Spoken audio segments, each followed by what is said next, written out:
ready to be heard?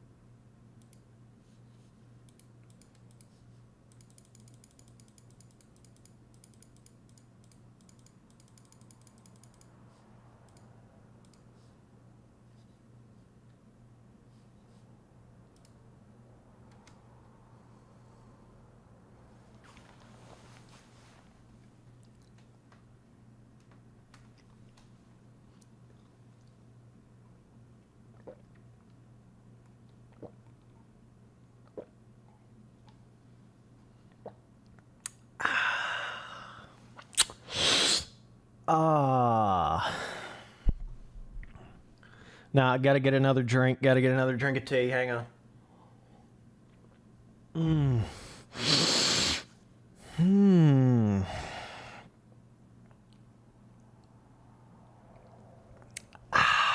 There we go. That's it, boys. That's it. What's up? What's up? Holy shit. Spencer Turley's still alive? Oh my god. We got a multiplayer server going here. I'm going to be doing multiplayer on a bunch of new custom tracks that I downloaded on MX Bikes. So if you guys want to hop in here, server name's just Spencer Turley, password's Turkey. This is the, what's the name of this track? I don't know. I just was on it. It's like Hill Valley or something like that. This track is sick, bro.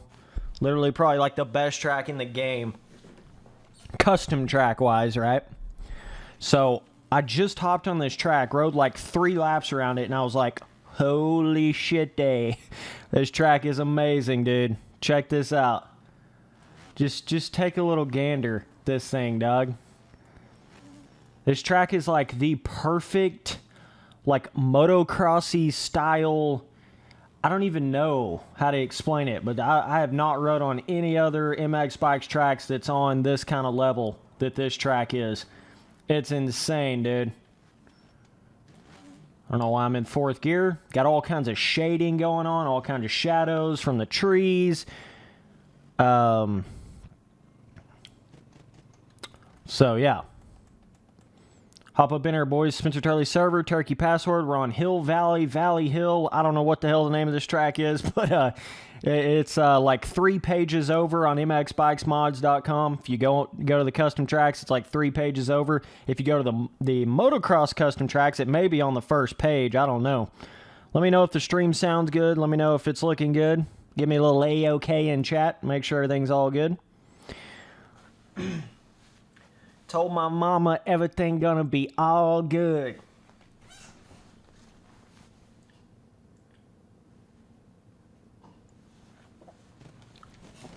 But just look at the vibe out though. Like, look at this shit.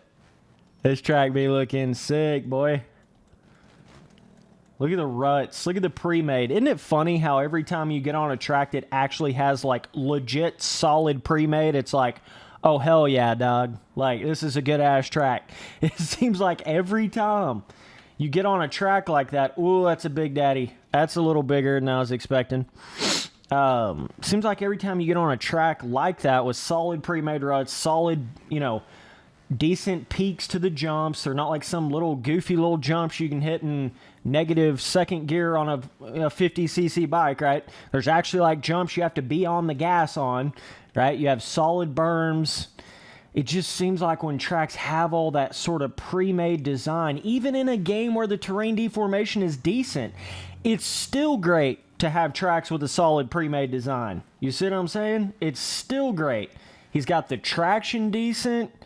I mean, this shit is pretty damn solid, dude. Like, this track is pretty solid. Whoa, whoa, whoa, Spency boy. I don't know if these are collidable. Oh, thank God they're not. All right, let me get settled here. Let me try to run a couple laps. So we are actually on a multiplayer server right now. Spencer Turley, Turkey password. This is the custom Hill Valley track, or Valley Hill. I'm not really sure exactly what it's called, but hop up in here, boys. We're just back on another MX Bikes live stream. Downloaded like 6 or 7 different custom tracks, so we're going to be checking them out here in this stream. Appreciate you boys tuning in. All right. So got a nice little whoop section. It's got a nice... I mean, it's just like this track just has all those little things that you want. Ooh, I'm going to overjump that. Got a couple sections where you got to let off a little bit, then get on the gas, right? So it's kind of got a little bit of everything, you know? Kind of keeps you interested in it. Oh, shit. Let me flip out. What's up, Sam? What's up, dude? All right, I got to fucking blow my nose. Give me like 5 seconds, okay? Hop up in the server here, boy.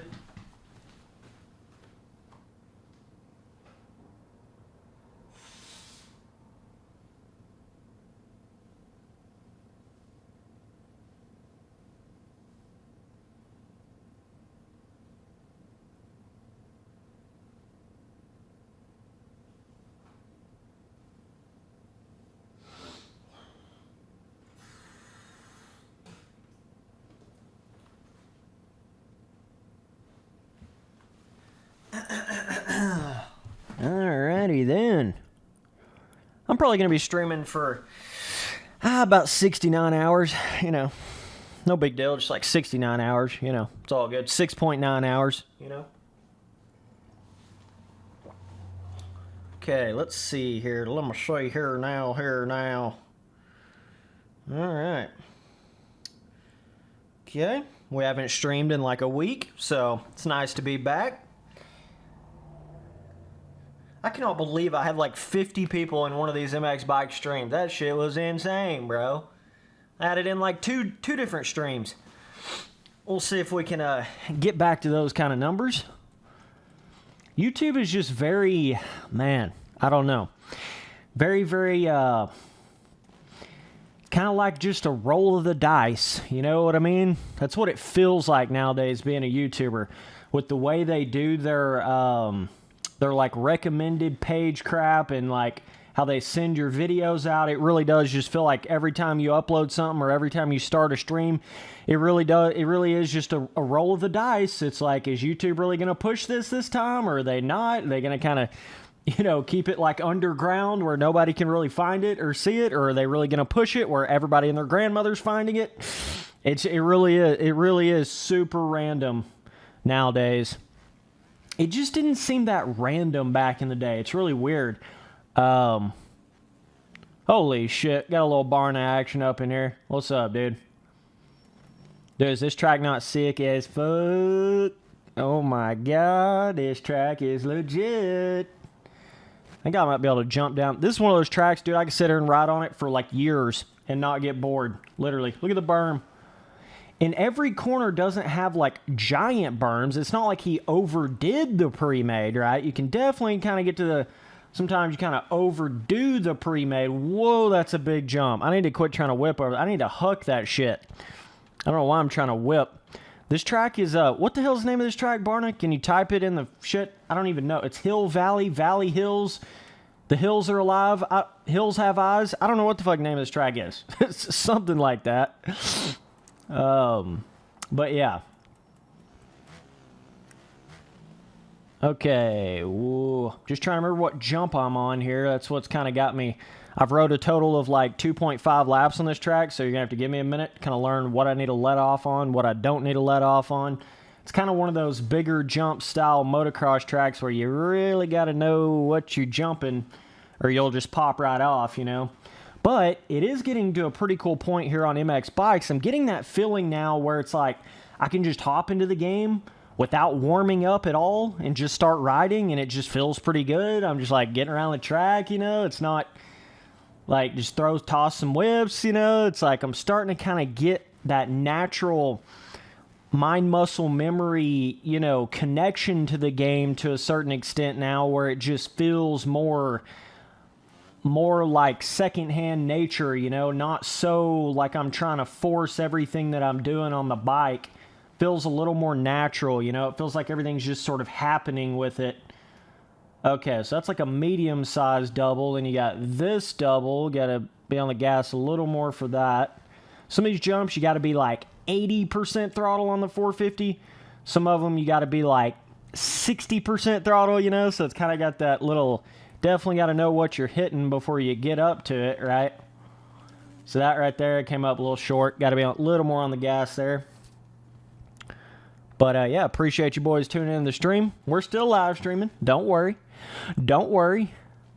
We're still getting after it, right? Been working on a lot of different videos.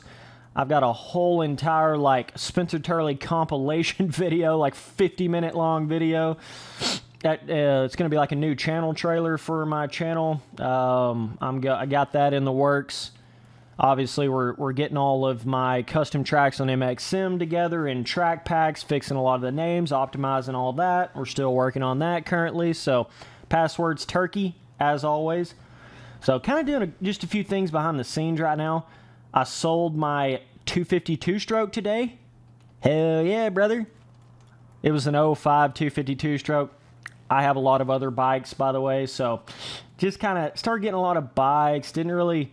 there was some kind of weird going on with the suspension with it forever. The dude that had it before me had kind of changed some stuff on it. So, I rode it like 5 times when I got it, 5 or 6 times. And I love the power of it, but it just had a lot of other issues. And so, got rid of that. And, yeah, so now we just have the 2 YZ250s and then the YZ125. And then, God, that's the one jump you got to be on the gas.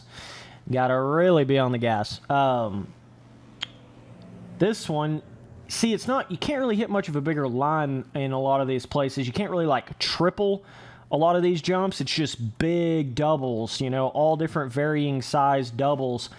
But, yeah, so we still got the YZ125 in real life. We still got the 07 250F in real life, the 2016 YZ250F, and the 2008 CRF 230 fucking street and trail family, whatever the hell bike, right? So, yeah. Ooh, Spencer. Okay. Really scared of those tough blocks. Center blocks, right? A little scared of those. Give me a little PTSD. Ooh. Getting the bike a little slidey slide there a little bit. Getting some slide out of these corners. Interesting to see how the traction system of this game works, like, differently from MX Simulator. It is a little bit kind of different how the bike will, like, dig into the ground and, you know, kind of how it does that. So that's interesting to see. But, oh my God, dude, this track is big hossin'. This shit is big hossin'. You gotta be on the ball on this one. This ain't just one of those little easy, little normal MX bikes, little motocross tracks, right? That's what I was trying to explain at the start of this stream. Was so cool about this track. It feels like a legit, like, MX Simulator pre-made track, right? It feels like a full-blown pre-made track like that. So that's what was really cool. All right. Woo. Okay. Lap times don't mean a thing in this game, because half the time they don't even count properly, so, you know. And they don't just sit there, like, the whole time you're on the track. Half the time it doesn't even count your lap. Half the other times it, like, doesn't even pull up the pit board. So, it cracks me up when people kind of try to, like, talk about their clout and how fast they are, because some old lap time on a track is like, dog, the lap time shit in this game is not even, like, really working properly yet. Like, until it gets to that point where it's like MX Simulator, where you have that constant pit board over there, and it's really counting the laps properly. I've seen a couple little bugs, couple little glitches where people are getting, like, stupendously fast laps on some tracks, and there ain't no way in hell they'd be getting that, like, normally on small bikes and shit, right? I've seen it in the game, so I just don't really trust the whole, like, pit board lap time type shit in the game right now. So, yeah. What's up, boys? Just tuning in. We back at it again. The Spency boy, the T-Dripper, the big dog, the big hoss, the big daddy. We're back at it again. Appreciate you guys tuning in. Oh, my God. Why do I keep... That jump right there, for whatever reason, just, like, almost automatically, I over-jump it, like, every time. We're in a server, Spencer Turley server. What's up, Ivan? Spencer Turley server, Turkey password. We're on fucking Hill Valley. I don't know. You guys, you'll find this track on the forums. What the hell's the name of this track? Somebody put it in the chat, please. What is the name of this one? Is it Hill Valley? Valley Hills? Hills have eyes? The hills are alive? It's Hills something. I don't know. I think it's like Hill Valley? Valley Hill? Shit, I don't know. You'll find it on mxbikesmods.com. If you'll just look on there a little bit, you'll find it. Woo, gotta be on the gas and them little doubles right there. Password's turkey. Ooh, woo, woo, woo, woo, woo, woo, woo, woo. 21, 21, 21. Hillcrest, Hill Valley MX. I think that's it. Hill Valley MX, right? Yeah. Pretty sure that's the one. So we've clocked in a total of like 7 laps on this track. So, you know, we're still very... I'm sure quite a few other dudes have rode quite a few laps on this track, right? Because it's probably one of the best custom tracks in the game. Holy shit. Let me go back to the pits to load dude's bike in here. Hang on. What's up, MLG? What's up, Alvin? Alvin? Oh, man. Okay. To the track, boys. To the track. It's a little willy, no squilly, wet willy Wednesday. Thirsty Thursday. If you tell me to ride in third person again, you get in the boot, big dog.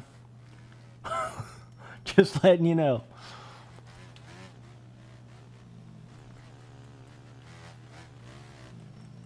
Alright, let's try to vibe on this track a little. Let's try to get on that gas a little. So it's got this little tabletop-y little roll-up jump.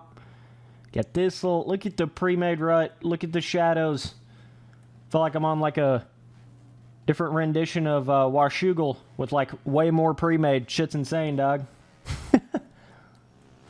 Really cool track though. You can carry a lot of speed on it. But we're just chilling, having us a good old dandy old time. See if we can catch a good old Barna here. Ooh, that's a big daddy. That's a big daddy. That's a even smaller. You can see what happened to the dudeski. You can see what happened to him. Oh, man.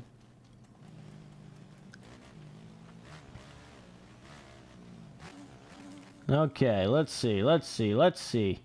That one, you can actually jump to that second landing. Let me see if I can hit that shit. Let me see if the Svency boy can do it.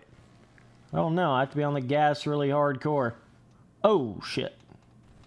Holy. Alright, let's see if we can do it. You gotta hit the first little jump light on the gas, right? And then be on the throttle hardcore after you land this one perfectly. So, kind of like this. Ooh, that's stretching her. That is stretching her. Let's see if we can annoy him. Is he riding third person, Spencer? Is he riding third person? Is he going to ride in third person? Is that what he's going to do? Okay. Is that what you want to do? Yeah, riding third person. Yep, riding more third person, man. Oh my god. It just cracks me up when people act as if I can't click 2 buttons and have your ass out of here. That's just shit just cracks me up, dog. Cracks me up. Oh. Gotta hit the rollers properly, Spency boy. Alright. Gotta get the little kids have nothing better to do with their day out of here, right? Oh, Barna, you hit the center block, Doug. You hit the center block. Yeah, it's so funny, the irony, too, because it's a little 15-year-old kid, a little 12-year-old kid. All I can do is ride in third person. I can't even ride in first person. So Spencer, ride in third person because I can't even ride in first person. Right? It's just so obvious, dog. Cracks my ass up. Oh, man. Okay. All right. So we got a couple of corners that are a little more on the flat side, but not like insane. Dude, this track, I don't know. This shit just came together right here. Love the layout. Love the way all these little corners kind of flow together. All the pre-made. It's got a lot of pre-made in some corners, not as much in others. It's got that variation, right? You guys always hear me kind of talking about that. You know, a track's got to have variation. That's what builds the character on it. You don't want every corner to feel the exact same on a track. You don't want every corner to have the exact same amount of pre-made, or every rut in every corner of a certain track to feel exactly the same, right? You want it to feel similar because obviously the same track, but you know, you got to be careful of that. All right. Whoa, that's collidable. Never know what's collidable these days, boys. And then I'm getting the MX Bikes physics spaz. Dude, I'm telling you, this game definitely spazzes out sometimes when you're specifically going up a hill, like slow. Have you guys ever noticed that? Like, the bike will literally have a seizure when you're trying to go up a hill slow. The front end, anyways. Oh, you can carry some speed around this corner. Oh, my God. Holy Toledo. All right. So we can catch old Barney here. I think he's clocked in a few laps on this track. Oh, whoa. Let me not hit that dude. Okay, this is... Can you triple that? Holy shit, can you actually triple that? Okay, now we're testing jumps. Now we're testing jumps. A little testing 1, 2, 3, testing the jumps. Okay, let's see here. See what we can do. Johnny, you're going to have to be on the gas. You're going to have to be on the gas. And that's the Big Daddy right there. Got to hit the first big-ass double, then stay on the gas the whole way to that triple. Oh, my God. It's going to be a little insane. Yeah, you could definitely hit this. Oh, yeah, for sure. Look at this.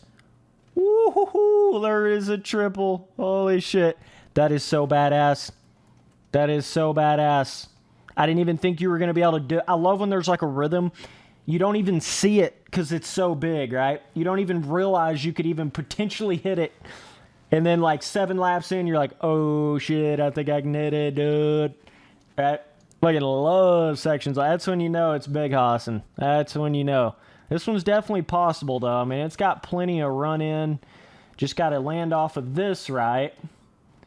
I keep under... Why? Okay, I got to be on the gas all the way on that. I don't know why I keep, like, trying to blip the throttle right on the face. It just doesn't seem like it would be that big of a jump right out of a corner right there. I got to be wide open on this throttle right here.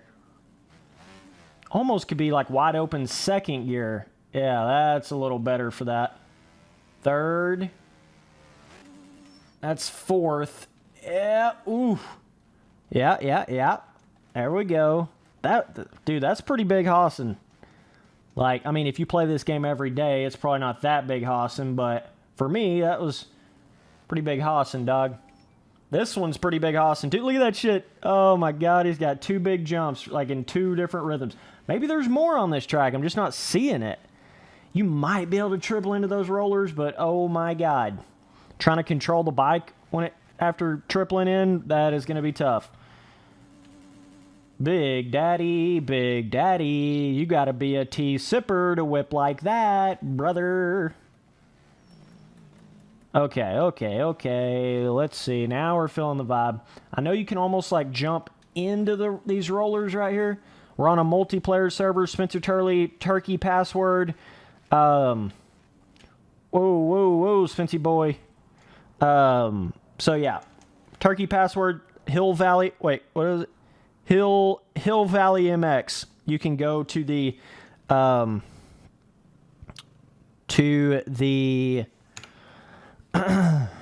mxbikesmods.com and you can download the track there, right?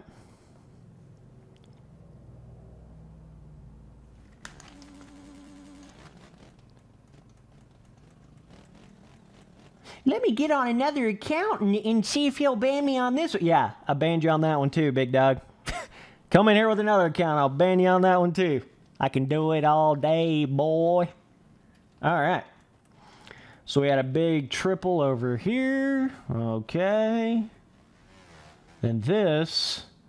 So that's a double. Whew, I don't know. Could you triple even that right there? Holy shit. Yeah, and when I ban you out of my stream, that's also banning those different accounts for ever commenting on my videos on YouTube ever again as well. So, congratulations. Tea sipper, big dripper. Whoa, whoa, whoa, whoa. We saved it. We saved it. Okay, yep, got it. Got it. All right, we got it. Yep, there we go. All right, we got it. Okay, ooh, yeah. Okay, that was the other jump I was going to hit right there. Trying to double up on top of this little, like, flat little plateau, right? Can you actually jump on top of that? I don't know. I have to carry a lot of speed all the way from around this outside up here, right? All the way around. Ooh, I don't know, boys and girls. Yes, we got it. And then could you... Oh, my God. We got to figure out... Whoa, Smithy boy. Too big, Austin. Too big, Austin. Okay. So, I think we can string all that together, right? Now, it doesn't depend on my mood, Sam. I'm unsweet always, Big Daddy. Unsweet always. I just don't drink sweet tea. Like... Again, I ain't got nothing against anybody that drinks sweet tea. Hey, if you're drinking tea, I'm going to raise my glass, right? I'm going to raise my cup to you, dog. You're still a big hoss, right? But it's kind of like the way I... Okay, so here's a good example I kind of make, right? If you're a little older and you drink beer and shit, right? It's kind of like the way I look at unsweet tea and sweet tea is kind of the same way I look at like a...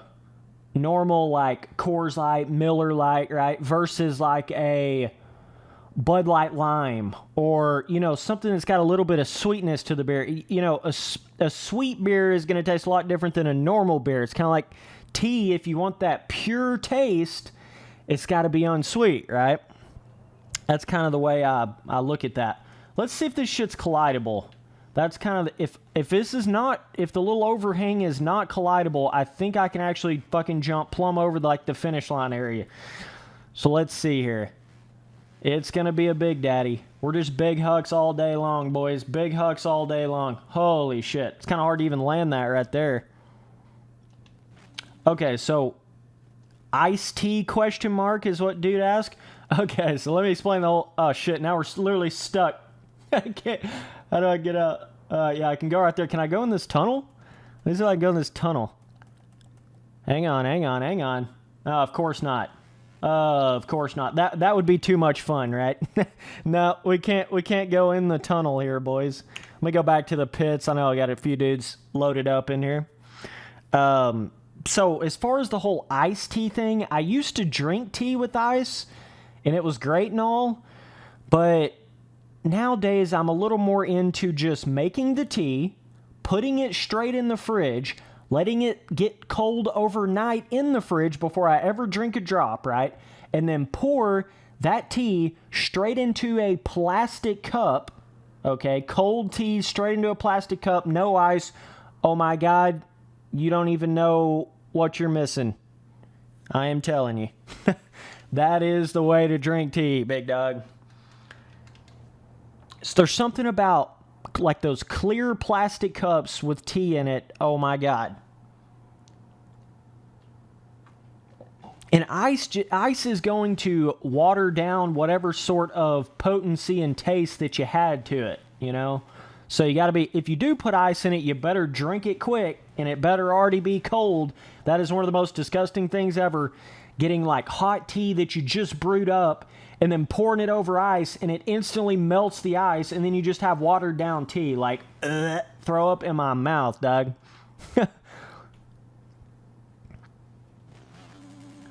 So, yeah, that's kind of how I do it. But, you know, tea, when you become a real tea connoisseur, dog, this shit gets legit. Like, there's like a real specific, I'm talking like to the fucking, like, little milliounce of liquid that you're going to pour in water on top of the tea that you make.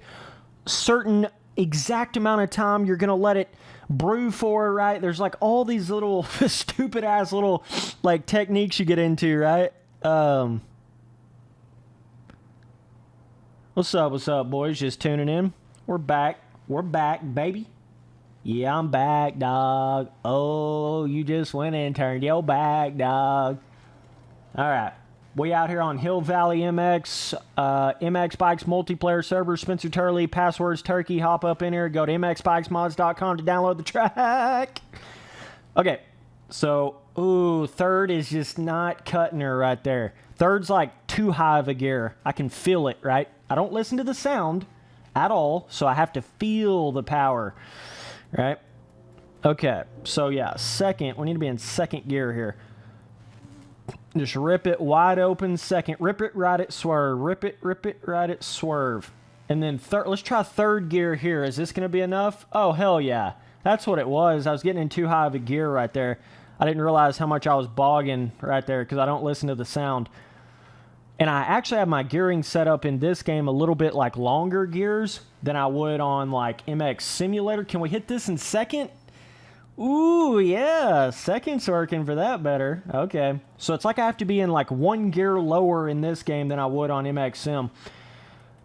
You know, with the realistic gearbox and all that in this game, you can't just shift as easily as you would on MX Simulator, right? Like the bike just will not shift that easily. So in that case, a lot of times I feel like it's better to not have to shift as much in a game like this, therefore having longer gears. That way you can kind of avoid the whole gearbox, like, you know, kind of slowing you down a little bit between shifts a little more than it would on MX Sim, right? Kind of why, that's kind of the reasoning behind that, if you're ever wondering why I do that in the game. That's why I run my gears a little longer on MX bikes. But yeah, bro. All right. So let's see if we can hit this Big Daddy jump over here. We're starting to get some of those jumps right there. But this is what I was talking about. How when you get a track like this with proper skill gap, proper pre-made, proper everything, proper traction, right? It's like you can just ride on this shit for an infinity amount of time. When you get a solid track. This track doesn't even actually feel like an MX Bikes track. This feels like you took an amazing, like, MX Simulator track and just directly put it into MX Bikes or something. I don't know. Feels completely different like that, you know? There's a lot of MX Bikes tracks where they just have a lot of really small jumps, a lot of, you know, not a whole lot of pre-made on them, which, yes, the terrain deformation system is better in this game than MX Simulator, so you don't need quite as much pre-made in general, but, oh my god, when you start getting some of them bigger berms that you can just rail the shit out of the bike, there just ain't nothing else like it, dude. Like, when you get berms like this right here, like, bro, this shit is so much fun. Get little pre-made ruts, like right through here in this corner. Whoa, sweetie boy. Oh, man. No, I do not still drive tractors. Nope. That's the summer job that I quit to take YouTube full-time, so that's where we're at, boys.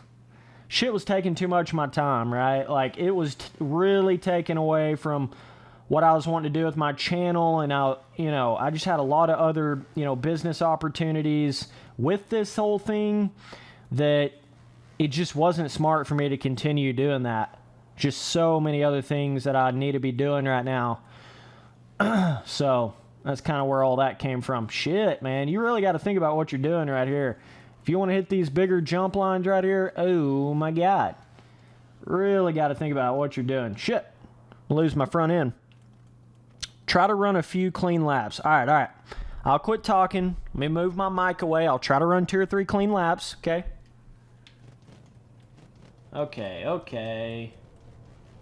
Try to run a couple clean laps here, boys.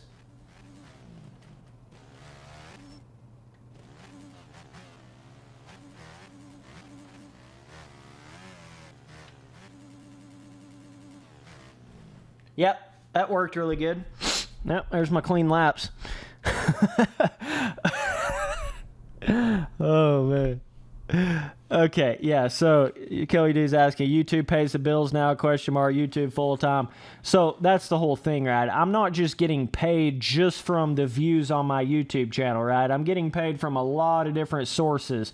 So I'm sure a lot of you guys probably think in your head, like, that's not fucking making enough money to even support anything, but gotta understand, man, I'm getting a lot of money from a lot of different sources, right? The memberships, the super chats, the ads, I mean, a lot of different things, right, coming into play.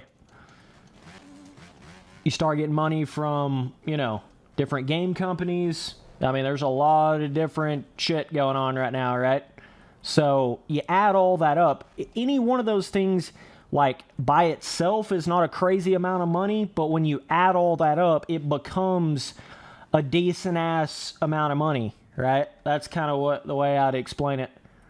All of them, all those little things together, like donations, super chats, memberships, all that, you know, like paid promotional stuff, all that comes together to, even when you're only at 15,000 subs on YouTube, you can still, I mean, like, you can still be decently making some decent money. Like, I'm not saying it's a crazy amount or anything, but you're making a decent little chunk. A lot of people wouldn't even think you could ever make the kind of money I'm making right now from, like, playing video games. A lot of people don't even realize that's even possible, right? But I'm telling you, shit's possible. But that's how it is. When you start kind of building a certain following on something, you can make money in so many different ways off of it. That's how you do it, you know? You don't want to just try to monetize it in one way, you know? You want to be making money in multiple different ways. That's like one of the smartest business things you can be doing right now, is making money in a lot of different ways. And then that all comes together to add up, you know? Okay, let's see if we can hit this rhythm. Double here. Ooh, man. That in second gear scares the shit out of me, because I'm getting way more speed in second than I was in third for, like, how tight that corner is, right? Okay. See what we got here, boys. All right, so I'm just going to keep it in third, wide open in third, so then when we land here, we don't have to shift again. Now we're just wide open in third, and we perfectly land this. Okay, I think that's a little better. Getting it in third, kind of, you know, maybe not full RPMs, but full on the gas over the jump, but not necessarily full RPMs, right? Got to be in second on that one, though. That one's a little harder to hit. It's a little tighter out of the corner. This, ooh, that's going to be hard to triple into that. That is going to be tough. That's going to be tough titties right there, boys. What's up, boys? Just tuning in, and I appreciate you. We got like 30 dudes in the stream. Big Hossin. Okay.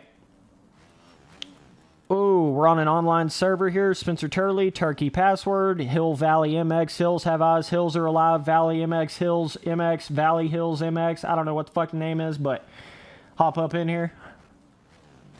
Okay. So I need to kind of get a little more speed carrying through those little rollers there. Woo. Woo, Spency boy. Some of these landings have really peaked down landings where if you don't land it pretty much perfect, you're going to be screwed. What's up, Michael? What's up, dog? I'm looking at chat. I got you, bro. So yeah, obviously any super chats that I get, I will read the message off if it's not like insanity, right?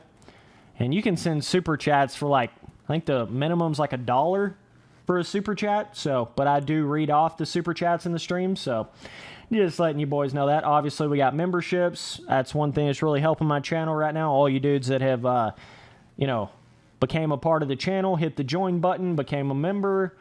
That's really made me want to start actually doing this shit for real. Like, that is one of the biggest things to start making me do that, is the whole membership thing, right? It's really allowed me to pull everything together. Got a lot of cool perks with the membership stuff. I got a little iTunes gift card I'm going to give away on the community page to the members only. Got a couple of things I'm going to do for them. Anytime I have some little things sitting around like that, some random ass iTunes card or some fucking whatever, I got like 5 or 6 things like that I'm never going to use. So I was going to give those away to the members. But yeah, so that's a cool part about becoming a member. Not just all the other perks and stuff. Becoming, getting all the emojis, custom emojis, the alien badge beside your name, all that kind of stuff. Not just that, but and then getting in the dude ski roll in my Discord, right? All that. Not just that, but also the community page on YouTube. I can literally send like updates to members only, or send members only videos, or send, members only posts and things like that. So, I can certainly do some giveaways to the members, and that's what I plan on doing with that. That jump is fun right there, bro.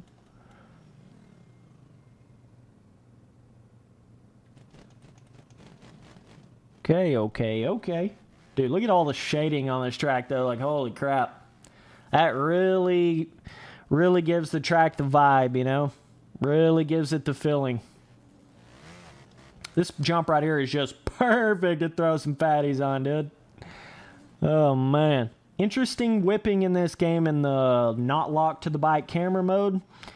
That is certainly an interesting thing because you can actually see the bike whip over versus like when it's more locked to the bike, you really just see the front fender, right? So it's interesting how that happened there. Oh shit.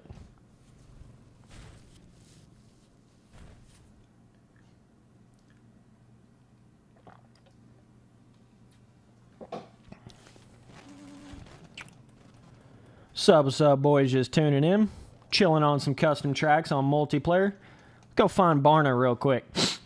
Go see if we're gonna take his ass out real quick. Where'd he go? Whoa, we're skating.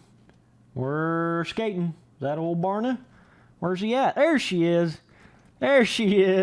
We found her. Oh yeah, he got on the Honda. He saw Spency Boy on the Honda. He's like, yeah. I want to look like a big hoss today. Got to get on the Honda. Yeah. We see how it is. Is he gonna try to huck that shit? Ooh, that's scary. Okay. Yeah, he did. He tried to hug it. Oh god. That is a scary ass jump. Very scary. Big ass double. Like, I'm too scared to hit it. I'll just be honest. Because it's such a flat... You're like jumping up on a damn plateau where it's so flat, right? So it's like really tricky to... It's pretty tricky to land flat in this game. I mean, that's one thing about it, man. It is tricky to land flat in this game. I mean, you can jump a 300-foot jump as long as you have a little bit of a down, decline to the landing. It makes it 10,000 times easier to land in this game than when it's flat, right? Okay. Oh shit. Whoa. Was that old Frankie? Or that old Frankie? See if we can get second gear. Yeah, still brap up out of that. Yeah, that's old Barna. Yeah. Okay, we're not going to be able to triple this. I love when you have like bigger jump rhythms like this where if you don't hit it perfectly, then you're not going to be able to hit it, right? So it gives you that balance. Whoa. Larry. Did us a Larry. Let's try to keep up with Barna here. Oh my god. Yeah, Paboso definitely needs to fix the whole where you get the little lag as soon as somebody joins into a server. That gets really annoying. Okay, so I don't even know if this outside is actually better. Dude, I think you can triple into this. That is such a run up to that. Like, holy Toledo. I really think you're going to be able to hit that, like, all the way around. Let's see. I try not to over jump this. Like, I'm trying to throw whips on it, but also not over jump it, right? All right. Let me see. Woo. Okay. Getting through the rollers, getting through the whoops. Can you triple this? Ooh, that'd be a big daddy huck. We did a triple 360 no-scope backflip. You know what it is. I think I have like 8 members on my channel right now. I need one more member to get another custom emoji to use in the chat. I haven't really decided what I'm going to do on it yet, but I've got a cool like teacup emoji. I've got an alien emoji. I've got a planet emoji. I've got a sup and a dude emoji in there, so that's some of the stuff you get when you become a member. I just like the little alien badge that you get. I think that's really cool because it not only shows up in the live streams beside your name, but it also shows up when you comment on a YouTube video of my channel. So that's a really cool aspect to that. Shit. Get up the hill, Spence. Is MX Bikes easier than Sim? I seem to get this question like every live stream. Yeah, it is certainly 100% easier than Sim. It's just a different kind of game, you know? Yeah, they're both simulators, but they're certainly different in a lot of ways. Like, I'm not saying MX Bikes is super easy, right? Don't get my words twisted on that. But it's certainly not as fully finished, like, developed simulator like MX Simulator is, right? It's kind of like you took MX Simulator and then you dipped it down in some arcade sauce, right? And then you're still, like, working on the physics, so it's not, like, completely finished, so it still has some little weird elements to it. So that's kind of the way I would explain it. Sometimes MX Bikes can give you the feeling like you kind of have to ride around the buggy fillings to the physics and the unfinished, some of the unfinished fillings to the physics. Kind of like you got to ride around that, right? It's like you got to learn how to, like, I don't know, it's hard to even explain it, but that doesn't really happen on MX Simulator. You don't really have to ride around like the physics bugs of MX Simulator. It's just not really like that, you know? So we'll see how MX Bikes can improve on that and update that in the future, but it's kind of like how it is, and they have updated that a lot from the last time I played it, like before beta 14, like 6-7 months ago or so, and then I played it in beta 14. I was like, hell yeah. It's just a lot more playable now than what it was, and I heard that might have been from the OEM bike mod thing they had before this newer one. Had like a little front end problem with it, because you guys know the bike mods are actually full-blown bikes in the game. They're not just skins. Literally would be like dynos on MX Simulator, right? But they're made by the community. These are not like Poboso fucking things. So so that's kind of, I think they were having maybe a little issue with that. I'm not exactly 100 on that, but oh shit, why do I always over jump that? I don't know. All right, let's get back to return to pit. Load some of these bikes in, boys. But yeah, it's definitely easier. Like, no doubt about it. No doubt about it. I just think, like, if you took two people that had never played a simulator ever, right, and they were coming from Reflex or whatever, I think it's one of those things, they're going to get a lot faster in MX Bikes quicker than they would on MX Simulator. You know, that's kind of the way I would explain it. It's like that barrier to entry on MX Simulator is pretty gnarly, dog. Like, if you don't really know what you're doing, you don't know what you're doing with stability and certain shit like that, oh my god.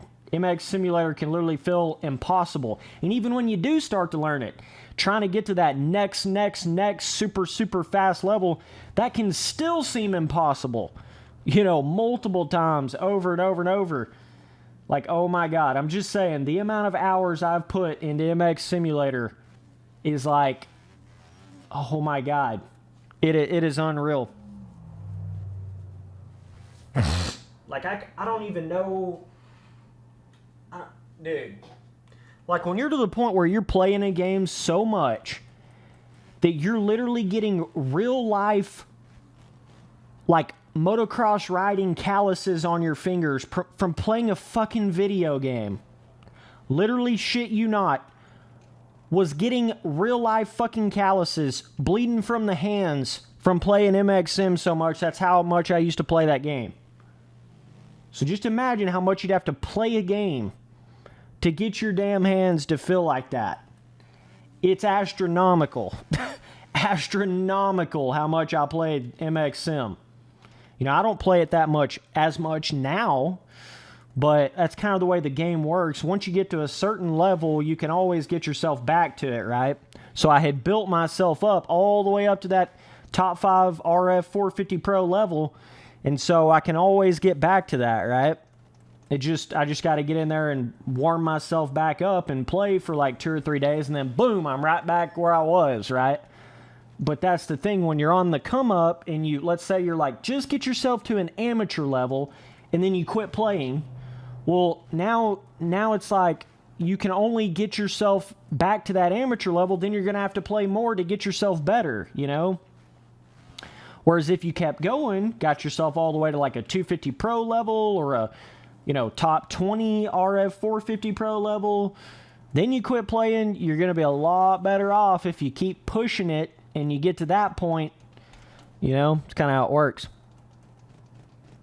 So yeah, MX Simulator is great because you get the sense of accomplishment, and it's that whole aspect of MX Simulator is still there, but it is certainly starting to lose its, like, what it means to win a RF Pro race now, specifically. You know what I mean? It's starting to lose the real, like, what, and I've got a video made on this as well, but it's just starting to feel almost like the fact that their numbers have been so low, all the unprofessionalism, all the people getting caught key sharing and all that bullshit, you get to a certain point where you've got so much of that shit, right? It starts to kill what it even means to win an RF race nowadays, right? Like if you go win an RF race now in 2020, or you go win an RF championship now in 2020, it ain't going to mean nowhere near as much as it would have meant winning it back in anywhere from like 14 to 17, right? It ain't even going to be the same thing, even close, because the pro racing is just nowhere near at the professionalism level that it was back then. I mean, everybody and their grandmother is getting caught key sharing or doing whatever the fuck, right? You had all those hacks come out in 2019. I mean, it's just getting real. It's like you can't trust anybody anymore. Even if they do win a race, it's just like, okay, were they key sharing? Were they hacking? I don't know. I don't know. It's just getting a weird vibe to it nowadays, you know? It's getting a real weird feeling. And once you get to that point where you've got a certain, like, low number, like what RF has right now in the 450 class, like they're barely even filling up the gates in the 450 Pro Racing. That's including all the RF officials participating in their own events, because that's really professional, right? That's including all that, and they can still barely fill up the gates, right? Whereas there was a certain point in time where you would have like nearly 100 people signing up in every class for the pro racing. When it's like that, that shit is legit. You got to fight to even qualify for the damn thing. Now it's like they're basically pointless even running qualifying because they don't even have enough people even trying to sign up. It's insane.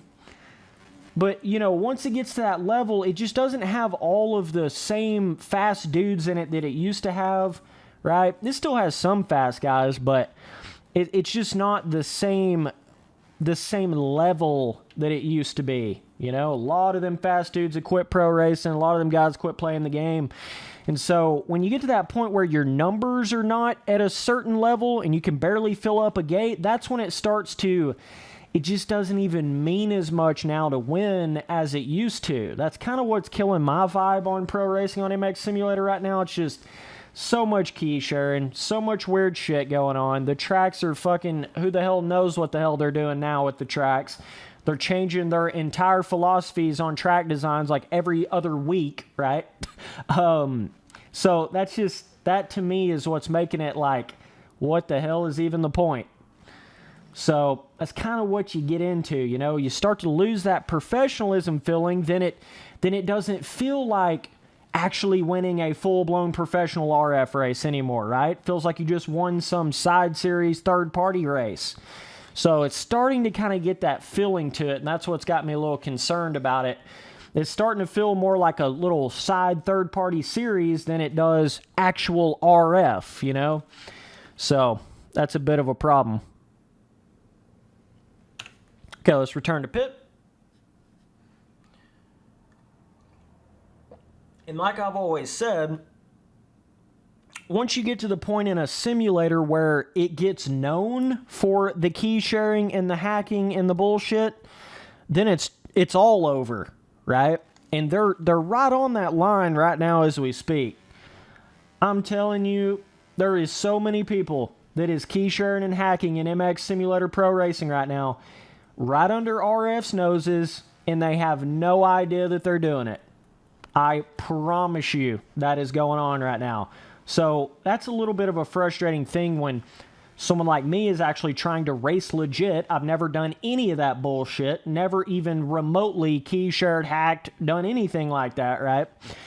It's so annoying trying to race with these kids that you know they're doing that bullshit. You just know they're doing it. I've seen it.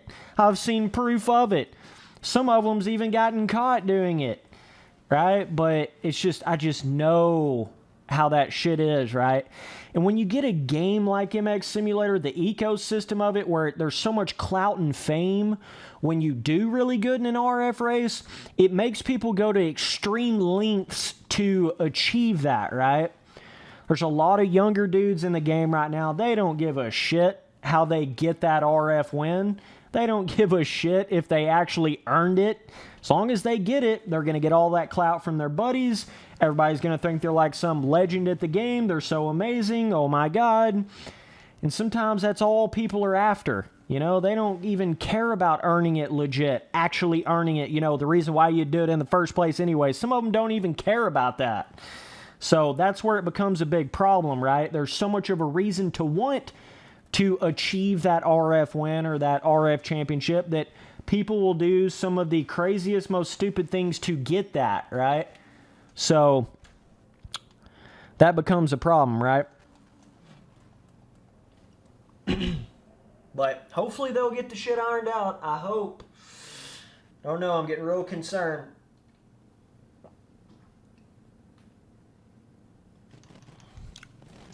I just feel like there's so many people getting away with key sharing and running micro hacks in the game. I feel like there's so much more of that going on than people even understand or people even realize, right?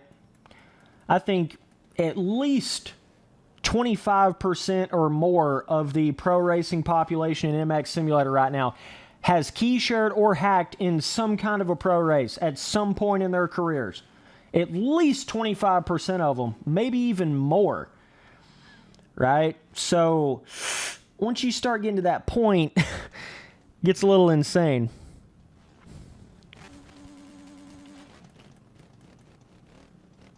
And then that's the whole thing, right? Even if you do get caught key sharing, RF's only going to ban you for a year, and then you're going to get right back in.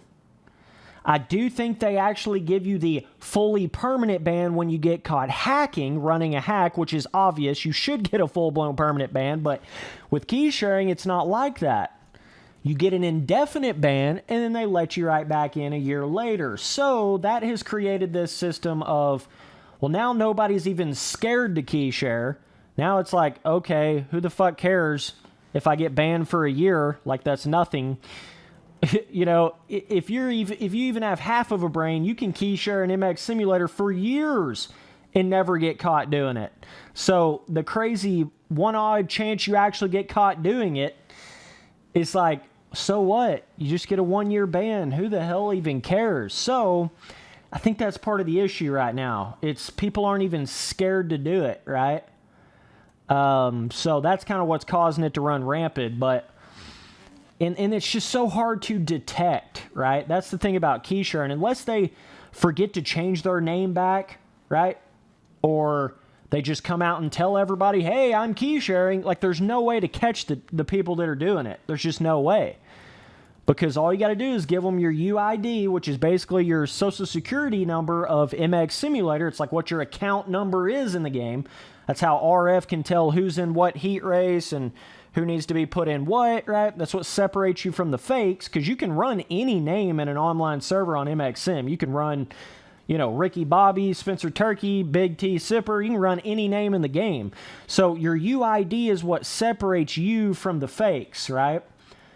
So all you got to do is just give somebody your UID. They could live all the way across the country on a different computer, and boom, All they got to do is log in with your name, and boom, they look like they're you. It really is just that easy. So, you know, if you're just getting into the game and you buddy with some top 5 pro dude or whatever, all you got to do is pay him $25. Say, hey, man, come in here and ride for me in a race. They'll get you an RF like 3rd or 5th or 1st or whatever. And then, boom, now you look like you're a legend in the game. And a lot of people do that kind of shit, right? Or some amateur will get in there and then they'll pay their little pro buddy like $20. Their buddy will go in there and race for them, right? That shit is happening left and right in the game right now, dude. So, I mean, that's not even getting into the micro hacks. That's just key sharing. That's just one aspect of it, you know? So, it's kind of what it gets into, but that's what's frustrating to me the most. There just feels like there's no real anti-cheat in the game. There's nothing really stopping people from running some sort of micro hack. There's no sort of UID IP locking system that's going to make it like you at least have to be on your computer with your UID for it to work. No, there's none of that. So it's just so easy to scam the game, and there's such a reward you get for doing good in the game, which creates this tornado of shit, right? So that's what's kind of killing my vibe on MX Sim right now. That's what's making me just not really wanting to play it like that. I mean, I still play MX Sim for fun, but that's kind of what it gets into, you know?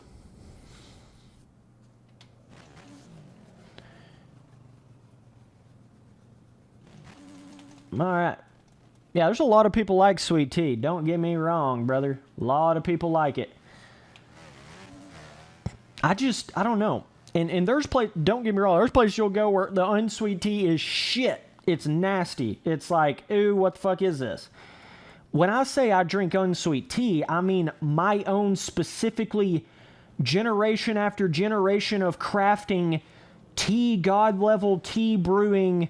That's the unsweet tea I'm talking about, okay? That's a big difference than just like going up to your local little cafe and getting some unsweet tea. It shit's been sitting there for like a day. It's some off-brand, some bullshit. They don't know how to make it, right? You gotta be careful because that shit's real different than the kind of shit I'm drinking, right? So, man, I gotta hit that jump better. Woo. What's up, boys? Just tuning in. But yeah, so if some of you guys are wondering why I'm not really playing MX Sim to that level, like really pro racing and shit on it, that's why. It's just like, it just feels like a joke now. Everybody and their grandmother's getting caught doing some bullshit, and I just don't want to put the time in and play at that pro racing level when that much shit's going on. You know, it just feels pointless right now. So maybe they'll get it back around. Maybe they'll get their shit together. I don't know, but RF has just not felt the same since that first shutdown back in 2018. It just does not feel like it did then. And for obvious reasons, it's not even the same people anymore as it used to be. It's not the same track makers. It's not the same officials. A lot of people has left RF over the past 2 and 3 years. That it's a whole different thing. It's not the RF that it used to be. Let's just say that. So it's kind of where I'm at on that. But, yeah, a lot of people that are just getting into MX Sim don't really understand that because they haven't been around long enough to see all this shit and see how all this shit's went down. But, man, when you've been around it long enough, oh, my God, you will see some things. You'll definitely see some things, you know? What's up, TRD? Yeah, that's that little custom alien emoji you get beside your name when you become a member of the channel. So I don't know what's going on with EMF right now. I have no clue. I know EMF and RF got in a big scuffle when, RF shut down and then came back. I know they got in a big scuffle. Like RF's like no longer sharing like anything with EMF or whatever. They got in a big fight over all that. So then EMF kind of totally shut down. So then I don't know what's going on with it now. I haven't really looked into it. The biggest problem with EMF, and I've never had one issue with EMF's like professionalism. I mean, they have the potential to become the head honcho, but the thing is, it's just so European based, right? That's the problem with EMF. It's just so European based. You're You're not going to be able to outdo RF with a European-based series. You're just not. RF just has such a damn history book. It's literally been the AMA Supercross of the game from 2010 to 2017, right? I don't even really consider them the tippity top of the slope anymore, but, right? Like, so I just don't. It's going to be hard for any of these guys to outdo RF because there's just such a history book, you know? There's such a, like, all the past RF champions, and that's kind of what I'm getting at with it. You know, the reason why you even race an RF is because what it means to win an RF race, because of how professional it's supposed to be and was at one point in time, and how much of they were supposed to be banning all the cheaters, getting all the cheaters out of the pro racing. But that's the whole thing, though. With key sharing, they don't permaban you. And so now you're seeing all these dudes that's key shared, got let back in, still doing bullshit. Now you're seeing all that, right? It's just, oh my word. And there's no way they're going to really detect some sort of micro hack. They ain't going to be able to detect it. They don't have any anti-cheat in the game. So you can be sitting there with some 5 to 10% acceleration boost micro hack in the game. Nobody's going to have a single clue that you're running it. And it's just going to look like you're going faster in the game. Period. That's in the pro racing right now. Some of you boys still living in a bubble, think that's not in MX Simulator right now. Oh boy, I feel sorry for you because it is. I promise you that is in the game right now. They already have hacks in the game. That whole scandal already came out last year in 2019 with all the Cody Dahl hacks and all that, right? But they were just super, super obvious. So a bunch of kids ran them in the amateur races, was doing like some 7-8 jumps in, right? Obvious that they were running hacks. So all them dudes got banned.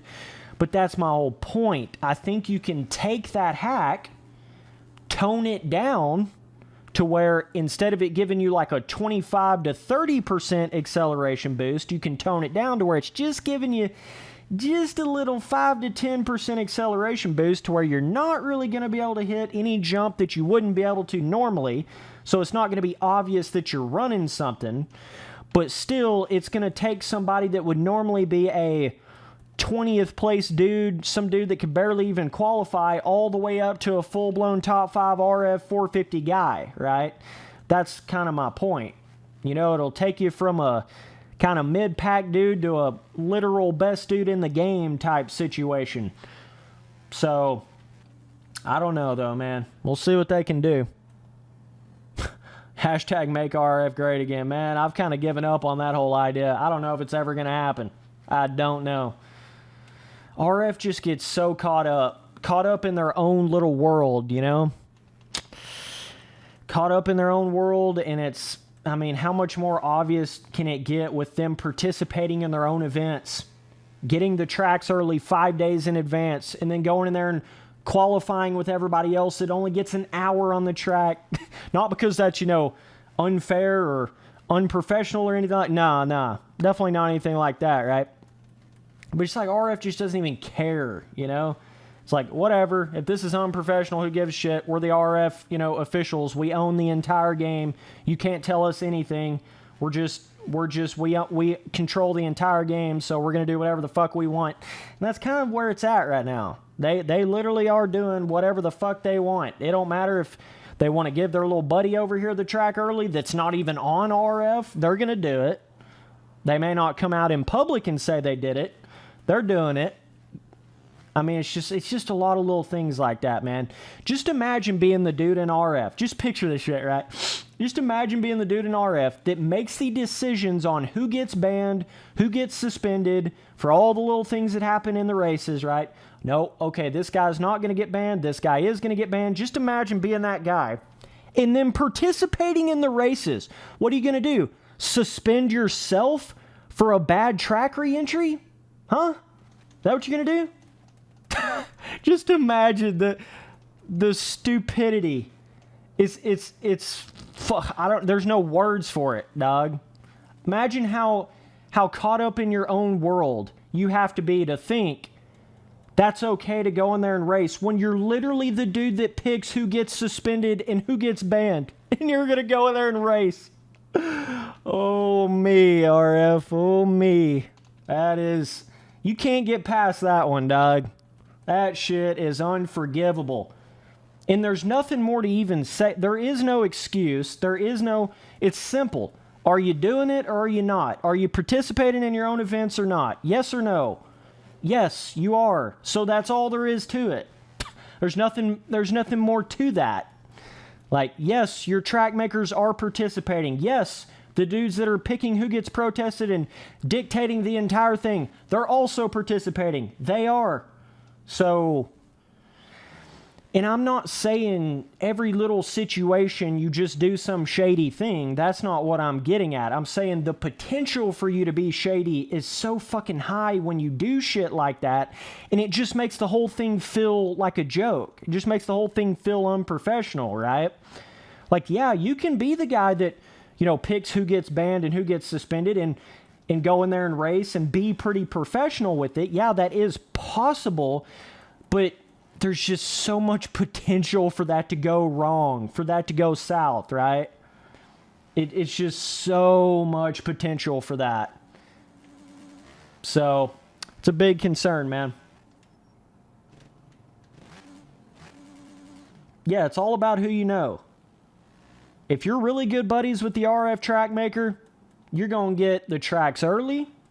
You're going to get some sort, you know, if it's one of them situations like, this dude ran into this other guy. Are we going to give him a warning or are we going to give him a 2-week suspension? Well, if you're real buddy with RF, how do you think that's going to go, huh? How do you think that's going to go? It's just like, oh my God, that's kind of in the other part of that. These RF dudes get way too buddy with these community guys. It's insane. Like, they create these little circles, and if you're not in that circle, if you're not ass-kissing in that circle, you just not... it's just a whole different animal, man. It's politics, right? They've turned it into fucking politics. That's what sucks. The whole thing just feels like a big political scam. It's really all it comes down to. So, that's what you get, man. And that's kind of, you know, yeah, you're going to get the, you know, people that know some of the people in RF that probably get some little, you know, in favor of them type situations. Even if RF wasn't participating in their own events, that would still happen to a certain extent. So I'm not as upset about that, but the whole track makers participating and the RF officials participate, that shit is insane. That is like, what in the fuck? What even is that, dog? Holy crap. I just think in my head, like if I was going to be the track maker of a full-blown professional esports series, right? Paid esports series. You got to pay to race. There's prizes on the line, right? It's legit. It's a legit thing. I would automatically think in my head, you know what? I'm out here building the track, getting the track 5 days early, building the whole fucking thing. I probably shouldn't actually participate and actually race in that, you know, because that's unfair. I probably just shouldn't do that, right? Like, that's just what you would normally think. But no, RF has this mentality of do whatever the fuck we want. What are you going to say about it, right? We're RF. And so they just do whatever the fuck they want. And that's the way it is, man. It's really sad. Very, very sad. Yeah, they participate because they got to fill up the gates. Good God. That is so true. They can barely even fill up the gates right now. That's including all the RF officials and the RF track makers. That's accounting for at least 7-8 spots in every 450 race. I'm talking about all RF track makers, RF officials, even some of the past RF officials and track makers that are obviously still getting the shit, right? Because they were involved in RF at some point in time. So it's not just the current RF dudes. It's all the past RF dudes. It's all the current ones. That starts to grow. That number starts to grow, especially when you consider like a Triple Crown race where they only take 16 people directly into it. And you're sitting there with like 8 or 9 different people that's a part of RF or has been a part of RF at some point in time. It's like, holy shit. And they go in there and run their fast lap in like 3 laps. Wonder how they did that. Shit's crazy, dog. Wonder how they did that, dude. Oh, because they had the track for 5 days? Oh, that's crazy. It's insane, bro. I can't tell you how quick that makes you want to quit racing in a pro series when you get in there and you see some RF official hop in qualifying and run a fucking wicked lap in literally 3 laps into qualifying. They've never seen the track ever before, and boom, 3 laps into it, they've ran their fast lap. Oh, wow. It's insane. It's crazy, Race Carlin. That's really crazy, bro. It's just insane, man. It's just like, think about the mentality you got to have to even do that. That's the whole thing, man. They get such a big head sort of mindset. And you can't tell RF shit. I mean, they get so defensive. They start going on the forums saying, Spencer, you don't appreciate what we're doing. You're so bad for the community, man. What are you talking about? Why don't you just go run your own series? Why don't you just go make your own series, right? That instead of just manning up to it, being like, you know what? Damn. That is a little unprofessional, isn't it? Holy shit, Spence. Yeah, maybe we should, figure out a better way to do this. So we make our own professional series a little more professional, right? You're never going to hear RF say anything like that. It's always going to get super defensive, make all kinds of excuses as to why they're doing it when there is no excuse, right? It's just sad. It's sad that it's gotten to that point, man. But that's RF for you nowadays, and a lot of people just don't understand that, It's when you first get into it, you get this mentality that it is that really professional thing. But it's like you got to see the shit over years and years, and you start to understand this shit is not what it claims to be, It's just not. So that's another big reason why I'm not pro racing right now. Let's go to another track.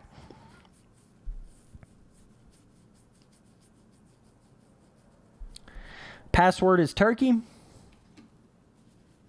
All right, let's get on to another track here. But yeah, just think about this, okay? What other professional esports paid series in a video game has their own officials participating in their own events? Just tell me. Just tell me one. I'll wait. If it's so normal and, it's just not a big deal like what RF thinks, tell me another one that does it.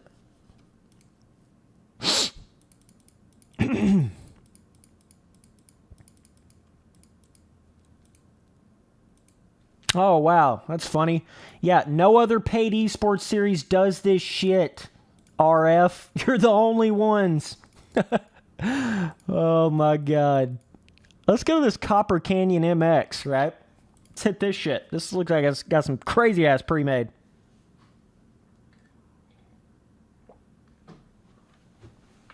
And then anytime somebody like me has the balls to come out here and say this stuff, RF just, it's like, dude, you're hating Spencer Turley. You're getting upset with Spencer Turley, the guy that has never hacked, never key shared, never done any of that bullshit. Literally none of it. I have never protested anybody for any reason ever in all of my time pro racing. Never, made a big fuss about, all that. Never done any of that. All I've ever done is tried to hold you up to your own standards that you have for yourself, bro. Why do you get mad at that? It's insane.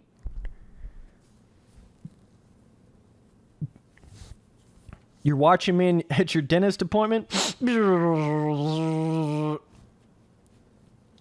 What's up, doc? Don't cut his tooth out.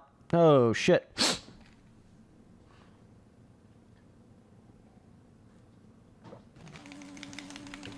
But that is what you get, okay? When you take all these random community people, you throw them together, and you say, hey, run a series. This is the kind of bullshit that happens. You get a circle of ass kissing. Nobody keeps anybody in check. Because we're all the RF officials. Oh, okay. You're going to go over here and do this? Oh, you're the track maker, but you're going to participate? Oh, okay. You pick who gets banned and protested, but you're also going to participate? Oh, okay, it's cool, dude. We're just all the RF officials. It's just okay, man. No big deal, no problems. Like, you know, you get that kind of shit. This track is called, shit. Somebody put it in the chat. Damn it. I always forget the name of the tracks. This one's like something Canyon, River, Rattlesnake Canyon. Shit, I don't know, man. Look at the pre-made, though. Oh, Lee.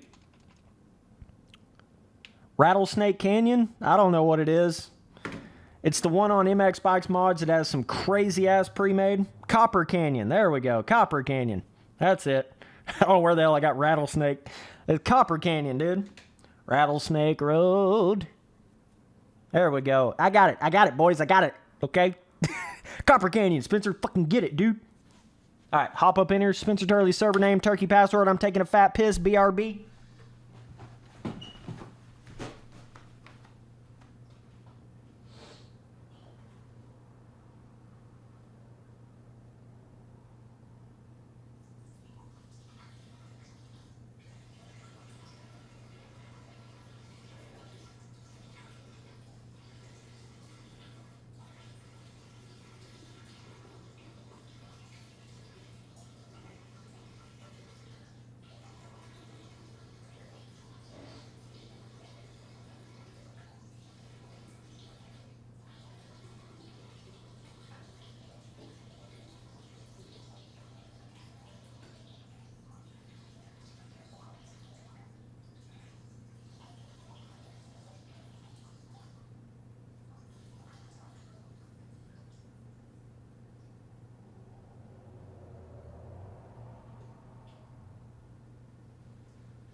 Copper Canyon, boys. We're just checking out. Yeah, you got to be a big dog to piss that loud. I will never mute the mic, brother.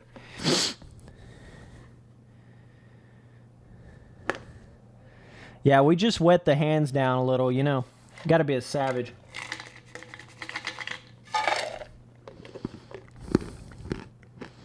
I did wash my hands, thanks.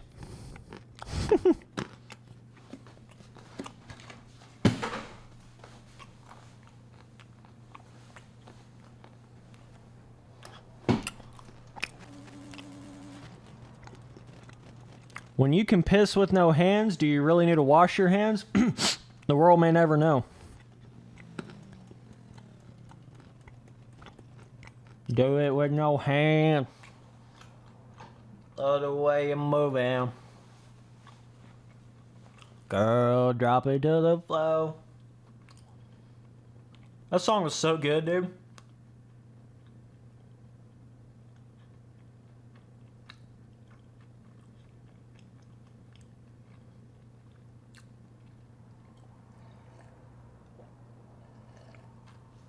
So yeah, boys, I appreciate all you guys that have became members of the channel. That shit is making me really want to live stream, like, a lot. You wouldn't think that would make a lot of a difference, but I'm telling you, like, if I went from, I think I have like 8 members right now, right? If I went from my 8 members to like 50, you know, over the next month or two, I will literally be live streaming twice the amount that I am right now. Literally. So when you do become a member of my channel, it makes a difference in how much content I want to make, right? Live streams specifically. Look at this track. This one's definitely got a different traction than that other one was on. Holy fucking berms, dog. You need to hit it with the smooth on that one, dude. God dang. A little rough. Shit looked like an eroded rut on MX Sim. It was insane. Oh, shit.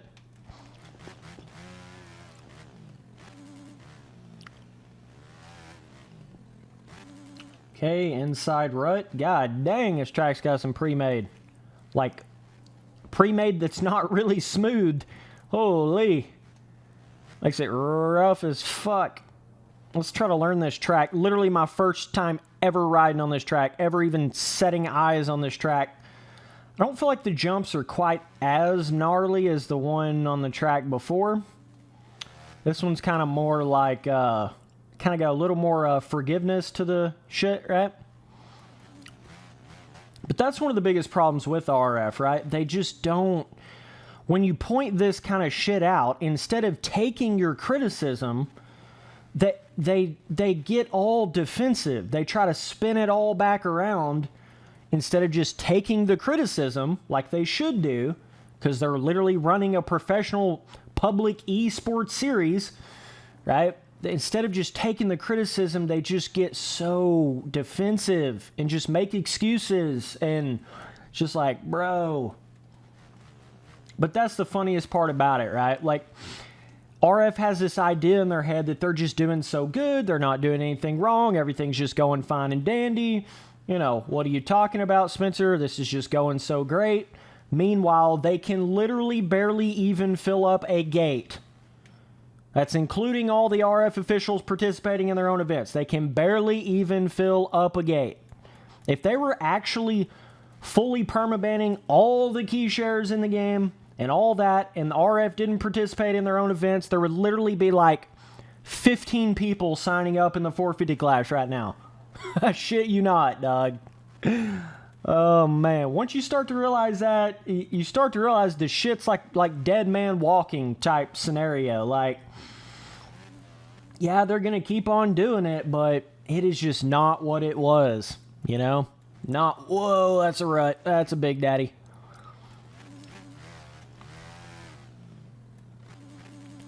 Holy shit. Got to learn the jumps here. I mean, just think about this, though. Think about how amazing MX Simulator's physics is. Think about how amazing the potential it could have in a professional esports series. Think about how, amazing the gameplay is. It's unmatched. It is the best physics motocross game there is out there, bar none. And when you have a game to that level, you should be having 200 people signing up in every class. If you was really doing everything right, and you was really making the tracks properly, you was really keeping it 100% professional, I promise you would have 200 people signing up in every class. If you had those kind of numbers right now, you wouldn't hear a fucking peep out of me. You wouldn't hear nothing out of me. Because you'd obviously be doing something right. But that's not at all how it is. You can barely even fill up a gate. I mean, the shit's just so proof in the pudding, it's insane.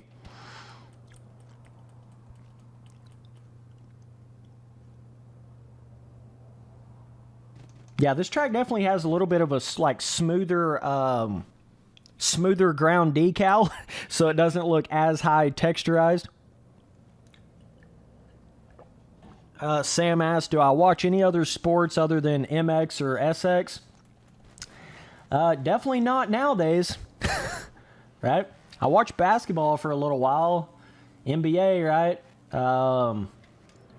Watched some NFL a little bit there. But now I'm just like, fuck all that.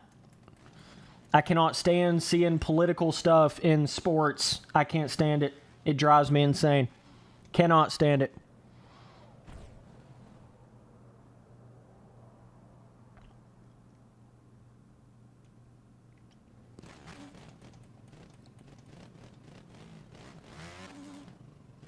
That is one thing, oh my God.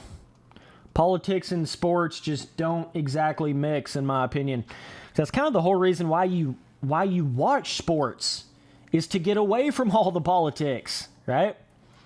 Like, if you want to see a bunch of political shit, just go watch the news. It's there all the time. All that fake political bullshit, it's there 24/7 if you want to go see that, right? I hate when that starts to take over like a different, like, entertainment. Something's just supposed to be fun to watch. I don't want to see all that shit. It doesn't matter if you're for the cause or not for the cause, whatever. That's not what I'm saying. I'm not saying for the cause or not for the cause. I'm saying I don't like to see any political shit in any sporting thing at all. And I don't care what it's about. Like, straight up. That's just my opinion. One man's opinion.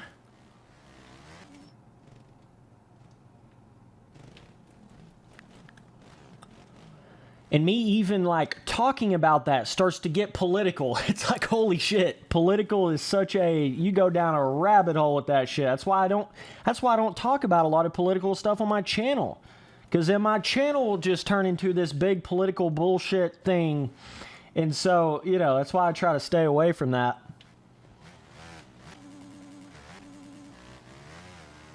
Whoa. Whoa, Spency boy. Getting a little too much speed, dog.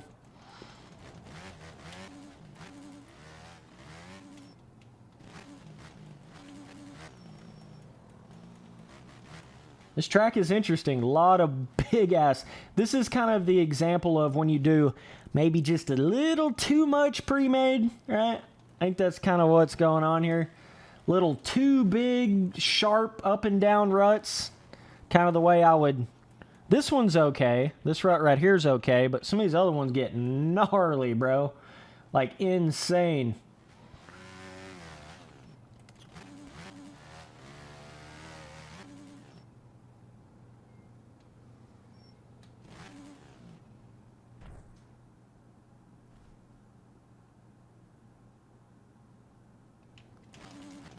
We are on Copper Canyon here. MX Bikes, Turkey password. Hop up in here, boys. Turkey password. Wow, I literally said that like before I even seen you put that in chat. Holy shit. Yeah, it's Turkey, dog. Holy shit. What's up, boys? Just tuning in. We're playing around on some custom track multiplayer on MX Bikes. Appreciate you tuning in.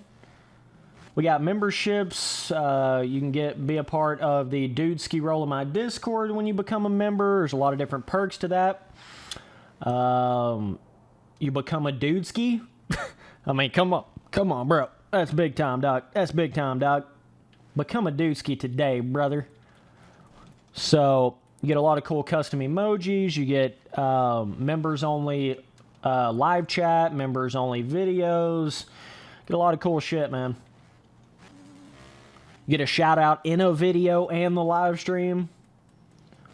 So I try to kind of make it at least somewhat worth it, right? I keep looking at chat while I'm trying to ride. Holy shit. There we go. But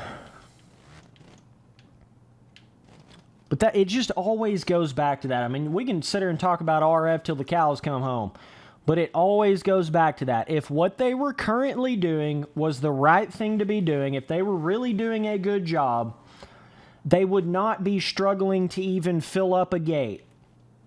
They wouldn't be just having in the 40s qualifying. They would have like 200 in every class qualifying if they were doing so great. If they were doing really what they were supposed to be doing, making the tracks really fun, being professional, if they were doing all that, the numbers would show it. That's all you got to look at. That's it right there. That is it. There really is nothing more to it. But it just cracks me up when these RF officials live in denial, like they're still doing all okay, nothing's going wrong, we're still doing great. It just cracks me up, dude. Oh, little Moto Miko, watch out, dog. This is a little bit of a bizarre track, though, for sure. Yeah, I think MX Bikes will get a pro. It has a couple of little, not like full-blown pro series in it, but it's got a couple of, you know, kind of smaller ones. You know, I guess what you're talking about is getting like that RF equivalent to MX Bikes, right? I don't know. I think a lot still has to be updated in the game, like multiplayer aspects and shit and whatever.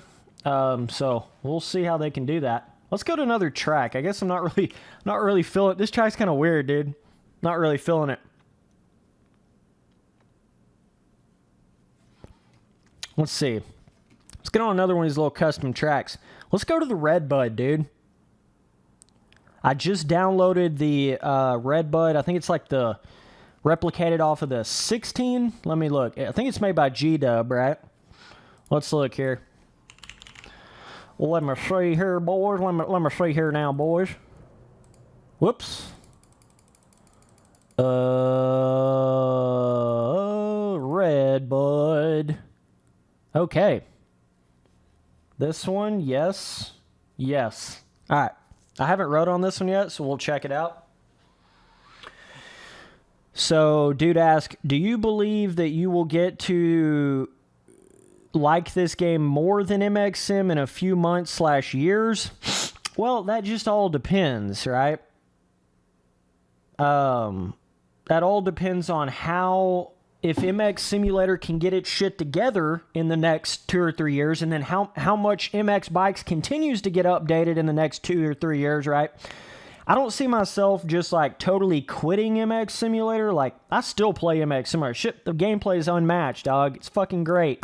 I still play it in single player, still love to go in there and make tracks, and I'm going to do that for the foreseeable future, like a long time. Even if I'm not pro racing, even if the pro racing just goes to complete shit, which it basically already is, but you know, I'm still going to make tracks. I'm still going to play that game. I still like the gameplay of that better than this. This is just different.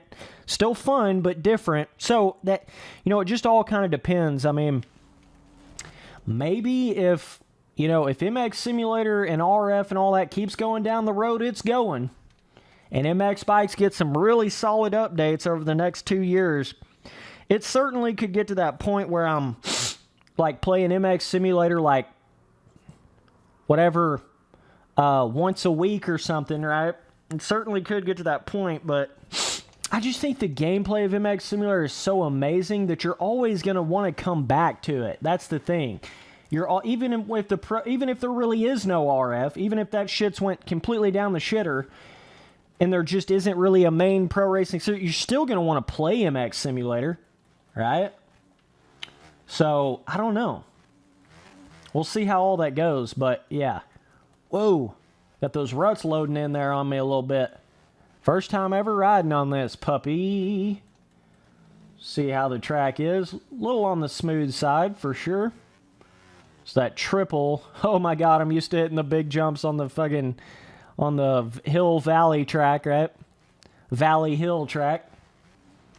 Now some sand. Let's just ride a wheelie all the way down the hill. Okay, boys. Yeah, this is a little more down like trying to be like a little on the easier side, a little more 1-to-1 scale, easier, smooth, pretty smooth. Got a little bit of roughness. It's not perfectly glass flat smooth. That's how big this is. Not really, these kind of jumps, like you can come up short on them in the worst possible place. You're not really going to pop off the bike, right? Let's see. Little bit of roughness coming down through. Woo. See about this little scrub daddy. Okay. See how big the Rocco's is. It doesn't have any of the official, like, objects on it and shit, so it kind of feels more like a Red Bud practice day or some shit. So that makes it a little bit of a different vibe than what you would expect from a Red Bud. Okay, let's see here on Larocco's. Yeah, definitely small, like I was thinking. See, when I hit that right there, that should have been big enough to where I just barely landed it. Barely cleared it going that fast instead of over jumping it by like 30 feet. Holy shit, we're getting some super chats. Holy shit day. Holy shit, dog. 34 Canadian dollars? Jesus Christ. Riley Duncan Racing with the $34.99 Canadian dollars. Holy shit, dog. That is big hossin'. That is straight big hossin'. Didn't even leave a message either. Holy shit, what a big hoss. God dang. Didn't even leave a message. Dude, I don't even know if I'm that big hossin'. That is big hossin'. I don't even know. Bro, you might as well become a member of the channel. If you hit the join button, you can become a member. It's only $4.99. You sent me $34.99. You might as well become a member so you get all the perks and shit. I'll get you in there in my dude ski roll and my Discord and all that. So the memberships is the same as like a Twitch subscription would be, right? Same price, pretty much same everything. It's pretty much like a Twitch subscription, but for YouTube. That's what my YouTube memberships are.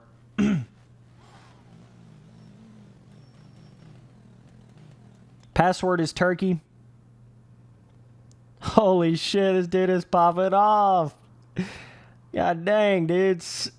Riley Duncan sends me another super chat donation. For this one's for $20.99 Canadian dollars, right? Holy shit, dog. I appreciate the support. These donations like this mean a lot when we're still a kind of small streamer vibe. This shit means a lot. I appreciate that, man. This kind of shit is what makes me want to live stream way more. Like, this is what keeps me going, dude. I appreciate you.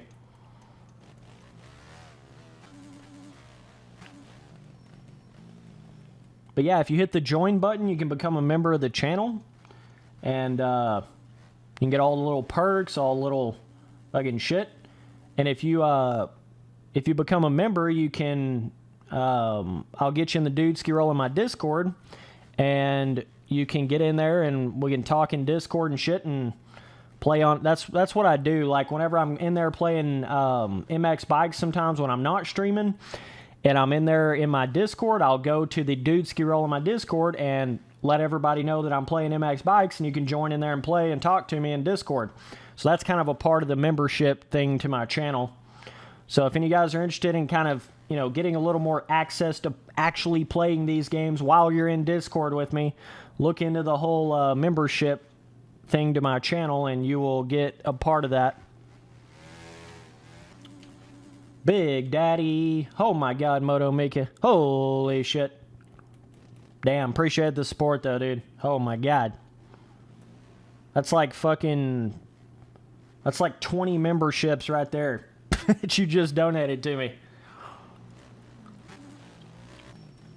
Whoa. But yeah, any of you guys that are going to end up sending me a super chat of more than like $4.99, you might as well just become a member, you know, so you can at least get those perks with it. All right. This is the Red Buds. Ooh, that's a little tight. That's a little tighter than on like MX Sim. Holy shit. There he goes. What's up, my dude? Ski, Riley Duncan, big dog. What a big dog. I appreciate you becoming a member. I think now I've unlocked another tier of custom emojis. This dude's a big ass. Like, holy shit. Straight big awesome. Oh my God.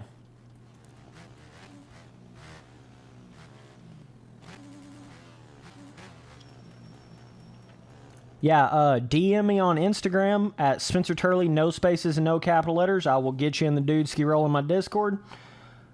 That's how I get you in my Discord. Or how I get you in the dude ski roll of my Discord.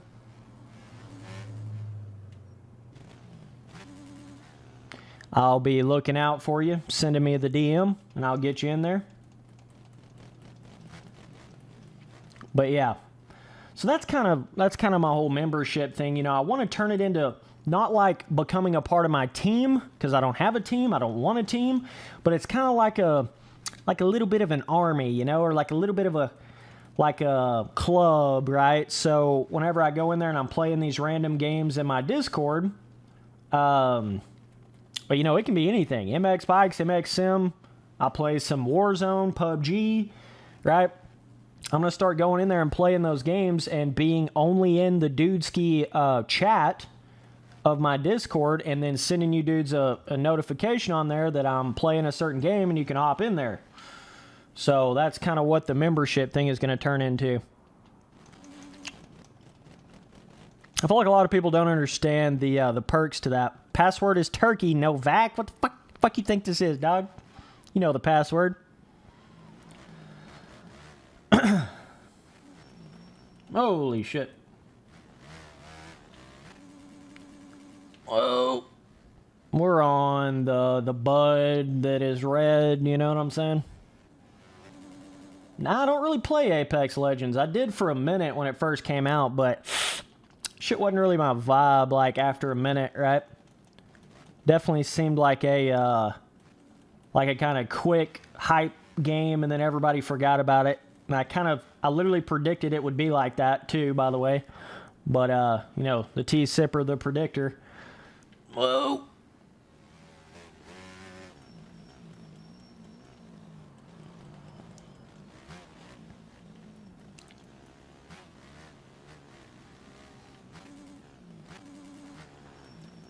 God dang, Riley Duncan. You're making it like I'm fucking working a full-time job doing these live streams. Holy shit.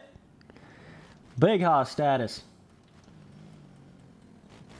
If I get super chats like that, memberships like that on a daily basis, I'll fucking live stream all the time. Oh my god. Some of these bigger streamers, I swear to God, they're making a killing. Like, holy crap. I just have, 30 active viewers, or 50 is like the most I've had. Some of these streamers have like fucking 50,000 active viewers, right? It's like constant money just rolling in, Super chat $5 here, super chat $20 there, super chat $500 there. Like, holy shit. Look at the deformation on this. It's kind of interesting. What is this game? I don't know. I don't really know the name of it. Some fucking dirt bike game. I'm not really sure. I think it's called like Bikes or something. I don't know. Is it Bikes? Is that what it's called? What is this game? Fuck. Whoa.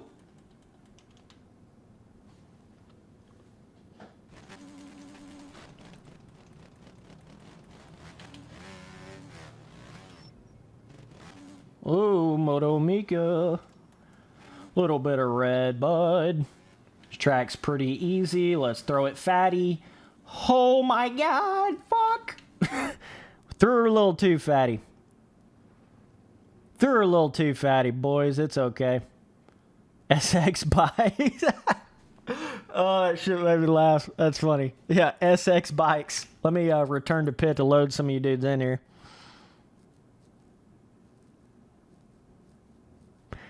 Yeah, I don't know what causes that data mismatch shit, Riley. I don't know what causes that. I have heard a couple people having that problem. Are you sure you have the track in the actual motocross fucking file?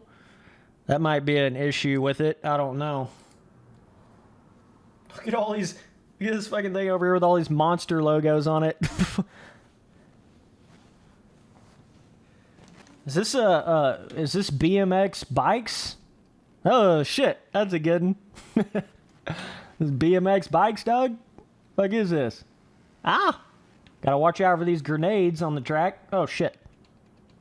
Mountain biking simulator. Fuck! Now I'm stuck. Good one, Paboso. Just, yeah. Really good object collision.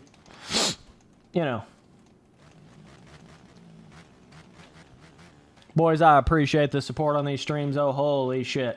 I should have been doing this a long time ago. I don't know what the fuck I was doing. Well, the problem was I was living in a place where I couldn't really, so that's why I moved out.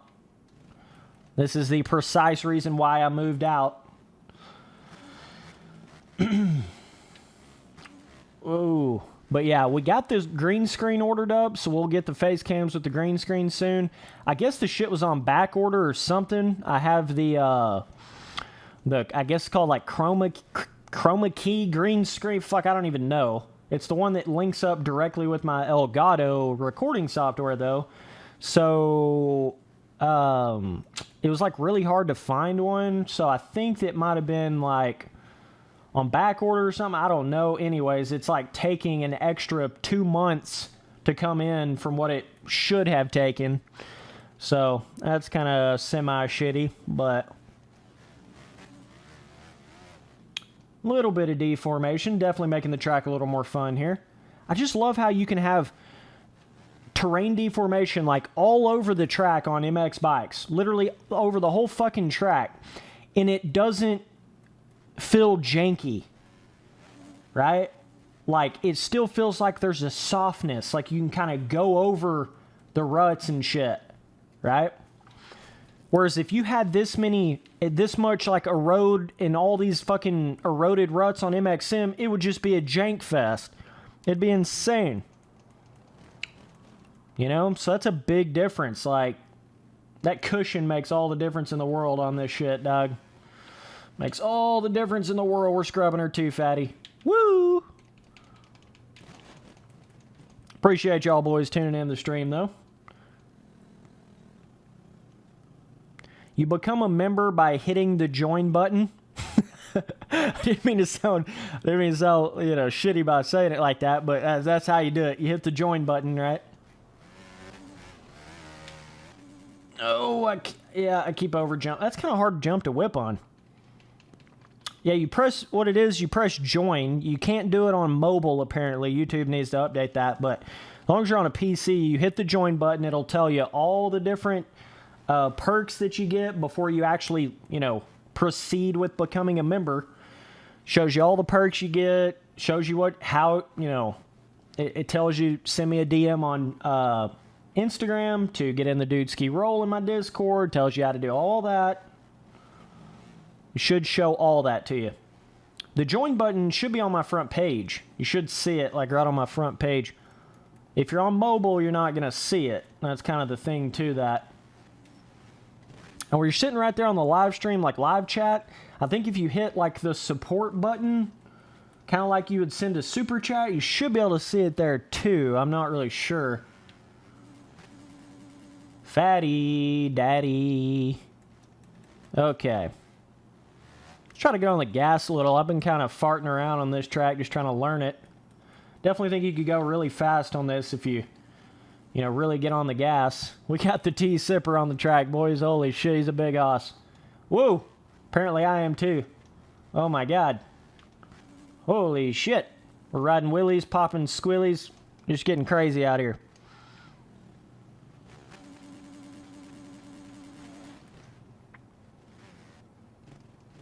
It shows join for you on mobile. Okay, I guess your phone's a big hoss thing, or they've updated that or something, because I knew it wasn't. I know a lot of people saying it wasn't showing it for them, so maybe only on certain kind of mobile devices. I don't really know.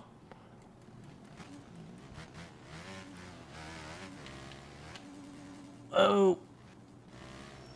Dude, it's fun when you get a lot of people in a server like this, though. It feels like a little practice day, right? It's just fun, dude. I love how you can come in here and have the shit set to open practice where it's not like a race, an actual race on the track. I love being able to do that in here. Let's hit this up the inside. There's a wild Slovak. Oh my god. He's definitely going slow. Holy shit, fuck. Ah! But yeah. And I don't think there's a way to actually do that on MX Simulator. I don't think there's a way to put a server online, like a normal racetrack server, or racetrack on a server, and then have it set to just open practice. Like, you can just run around, run as many laps. It's never going to show anything on the actual, like, finishing the race or anything. I don't think you can actually do that. That's a little bizarre. It's a little weird. Backflip. Don't you come in here and say that in my stream, like, every stream? I think I started to recognize your name on that one, dog. Ooh, could you quad? Oh, boys. Oh, boys. Oh, dudeskies. Let's see if we can do it. See if we can do it. That's going to be a big daddy. That's going to be a big daddy. I don't know if the Spency boys had enough of his planers mixed nuts to do this one. Try not to ride a wheelie. There's a little bit of roughness here. Fuck. That's going to be wide open from the corner to the damn jump face. How the fuck did I land that? I don't know. What's up, my dude? Ski Rivers Sports and Games. I appreciate you, buddy. Got a new member to the channel. God dang, you boys are popping off. What's up, dude? Hit me up on Instagram, and I will get you in the Dudeski roll in my Discord right after this stream. Same way with Riley. Both y'all boys hit me up on Discord, or I mean on Instagram, and I'll get you in the Dudeski roll in my Discord. Oh, shit. The fence. The fence, Spency boy. That is kind of cool how the how it like automatically does a green background when it says welcome to Dudeski, right? And then it's the green alien emoji. I don't know what like I don't know how it like picks the colors for this shit. Right? And then when you type, now your name is green. I don't know how it really like I didn't get to pick any of that. I guess what I'm saying, right? I didn't get to pick like your name color or any of that. So that would be cool if they add the option to do that, because obviously I'm going to make it perp skirt, dog. I'm going to make it purple. It'd be really cool to have like where your name shows up as purple when you're a member, and then you got the green alien emoji beside it. That'd look really sick. Oh, shit. Yeah, we always go galaxy purple. Whenever I can actually pick the color on anything, it's always galaxy purple. Every single time. So we'll see if YouTube will update that to the point where I might actually hit YouTube up about that, because I know they've been trying to add some features to it, and I got invited to some new applaud feature thing, and they were wanting some feedback on that, so I'll try to hit them up and see if see what they say about being able to adjust the colors of things. So that'd be cool. Yep, the Slovak couldn't hang. You know what it is. Typical. Holy shit. Yo, Novak, those edits are getting big hossing though, dog. I gotta tell you that. Alright. Whoa. Get a little skatey. Yeah, I'll get you in there after this stream, Rivers. Alright, Moto Amiga. Appreciate you tuning in and riding with us, buddy. Yeah, I do have a Discord, so if you want to get in the Dudeski role specifically, and you want to get literally in my Discord right after I get off of this stream, become a member of the channel, okay? If you don't want to become a member of the channel, that's cool.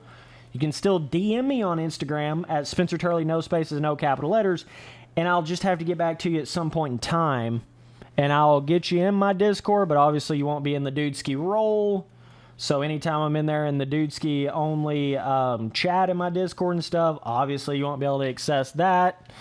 So you can still get in my Discord, but it's going to take me a little longer to get back to you. And whenever I'm doing members specifically type playthroughs and stuff, you won't have access to that.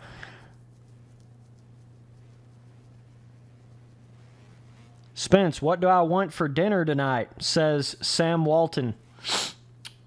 You want tea.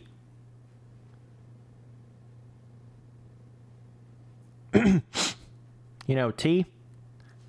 By the way, that reminds me, I need to go get some more tea. Holy shit. Hop up in here, boys. We're on the Redbud track. Spencer Turley server, turkey password. You know what it is. BRB.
All right.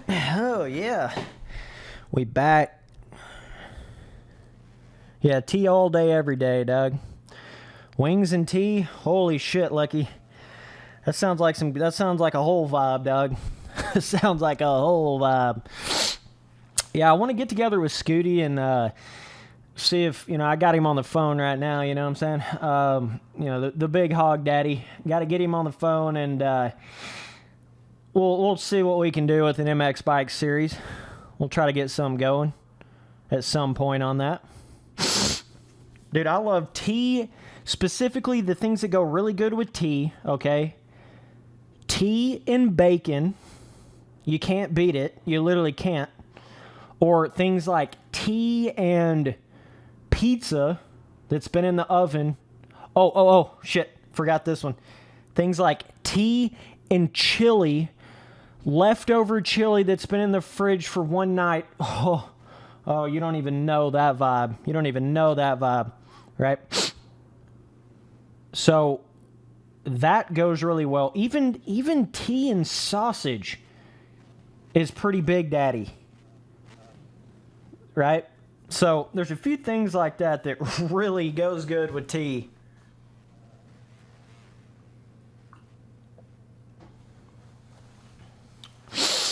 Oh, man. All right, well, let's take back off. Holy shit. I just love how these streams, like, specifically when I'm streaming and I'm in here playing a game on multiplayer and where you guys can join and play, I just love that sort of, direct connection and that kind of, ecosystem. And it's just a whole different kind of thing, than just making a video. Right? It's like a whole different thing we got going here. I really love how this feels. I like this. Whoa, look at all that roughness. I like how this is, right?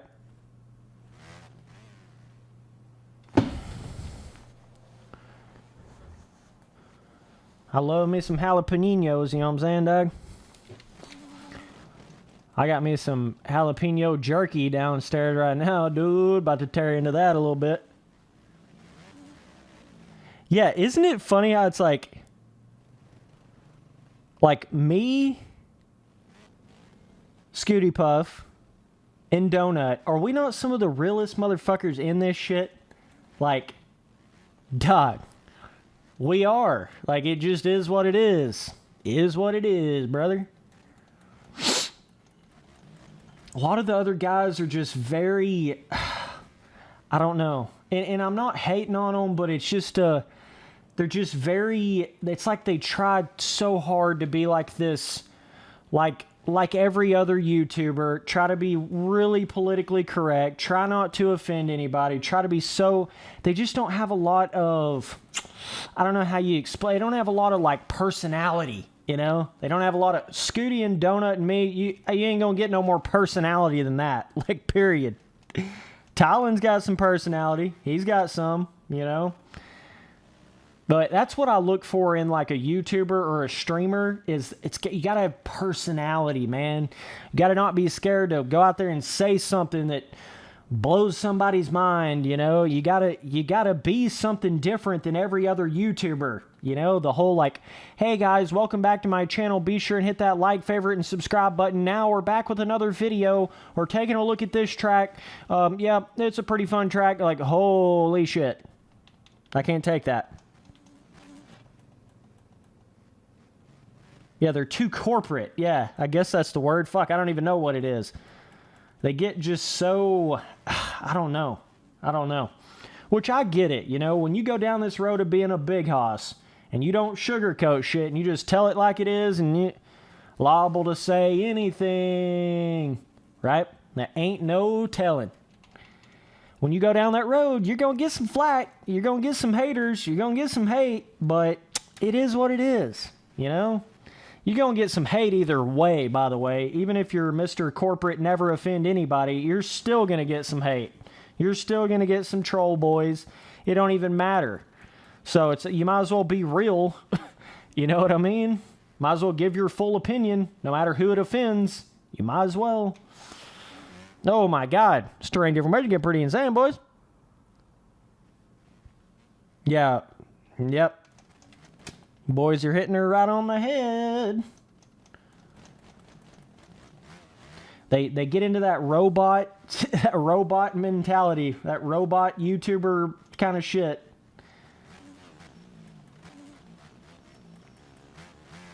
I don't know. Maybe some people like to watch that. I don't know.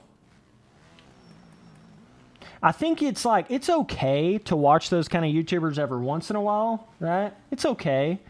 You know, if one of them dudes goes and checks out a new track, or like, it's okay, but it's just not, it just doesn't have the same level of, you know, it seems like a lot of them guys, they don't have What's Up My Dudes. It's like they don't have, you know, Vibin' Galaxy Boy. They just don't have all these things, you know, Big Dog, Big Hog. They just don't, I don't know. I don't really know the word for it. They just don't have, they didn't make enough of a brand. You know what I mean? They didn't make enough of a unique, one-of-a-kind brand to make theirself, like, become really, like, stand out and memorable and, you know what I mean? They just didn't quite get it to that point. But it's all in, I mean, some of them boys are making a killing, so who the fuck am I to say? But, you know. But YouTube's it's a very random world. It's a very, some guys get big, not necessarily for the content.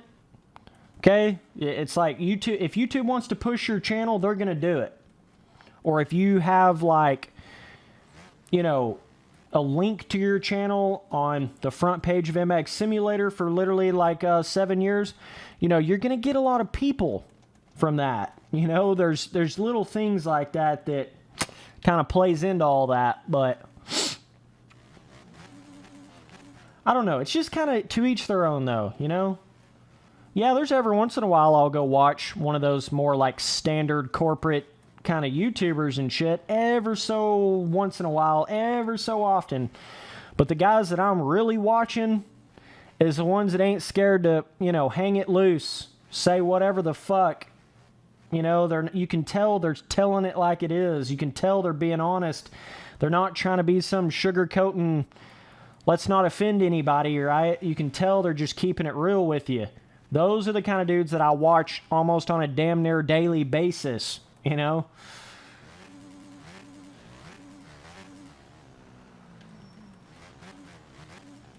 But it's a weird, like, why in the road that you get to, you know? When you first start doing YouTube, I feel like everybody's kind of a little more on that, like, corporate, not offend anybody, kind of like when they first get into it, right? But then you hit this sort of why in the road at a certain point there where it's like, okay, am I going to really get real? Am I going to really start showing my personality? Am I going to really start hanging it out? Or am I going to restrict my personality, my real personality? Am I going to hold back whenever I'm really thinking something negative about something? Am I going to hold that back to try not to offend him? You know, you kind of get in a crossroad point where you got to make that decision of who are you really going to be, right?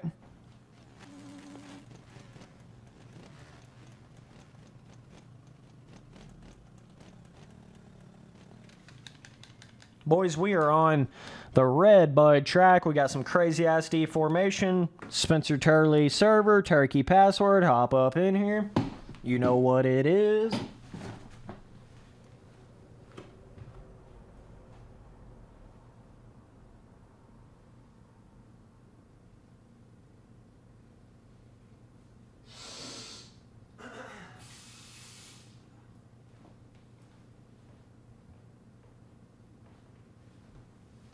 Getting some little sniffles here, boys. I guess the way I look at that whole sort of situation is, it's like, why are you doing YouTube in the first place? If you're not going to be 100% who you are, your real personality, not holding, why the fuck are you even doing it? That's the whole point, you know?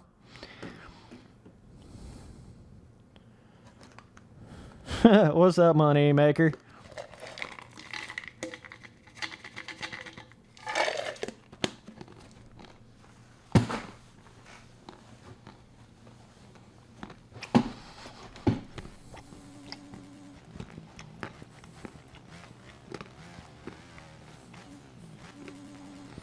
Look at the deformation. Holy shit.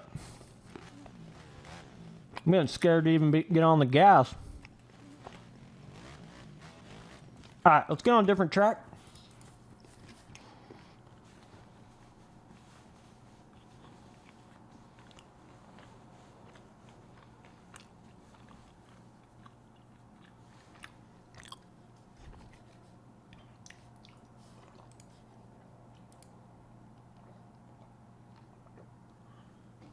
Yeah, like Kellen and Wyndham and some of them guys made a killing when MX versus ATV Supercross Encore first came out. Oh my god. Some of them boys had a couple of videos, literally like 2-3 million views a piece, which is insanity for a like motocross gaming channel. Them boys got 10-20,000 subs off of like singular videos, like one video giving you 10-20,000 subs. I shit you not. It was insane. And I've never had a video bigger than what, 80,000? Just imagine that shit. Fucking nap. Right? So it was kind of one of those, just the luck of the draw. YouTube just decided to take their MX vs. ATV Supercross Encore video and hit some sort of mainstream YouTube fucking thing, and they got huge videos for really no big reason. No real, you know. Let's go to Glen Helen 15, baby. Let's get it.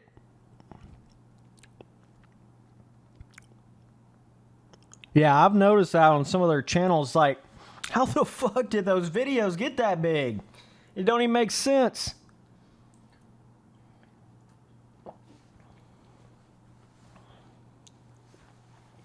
It don't make no sense. I mean, and so you start to realize how their subscription numbers are the way they are. You start to realize that shit, you know? When you're starting to get a million some odd views on one singular video, oh my god, I can't even explain how much that is going to absolutely multiply your subscription growth. Like, if I uploaded a video on my channel and it got 1 million views right now, I would literally go from 15,000 subs to like 40,000 in a week if I had a video with 1 million views. Shit you not. That's how much of a difference it actually makes.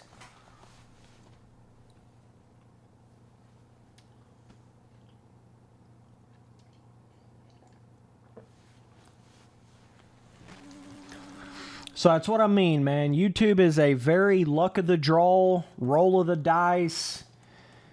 It's all, I mean, yeah, people do get connected to your content, and how good of content you're making makes people want to watch more, but still, there is so much of it that is based around how YouTube wants to push your video and how YouTube wants to recommend your video. You know, there is a lot of it that goes from that, right? Because the more eyes you get on your channel, no matter what kind of content you're making, the bigger potential for getting bigger you're going to have, period. Right? That's just the way it is. And it's so random. That's what's so weird about it. Like, just so random.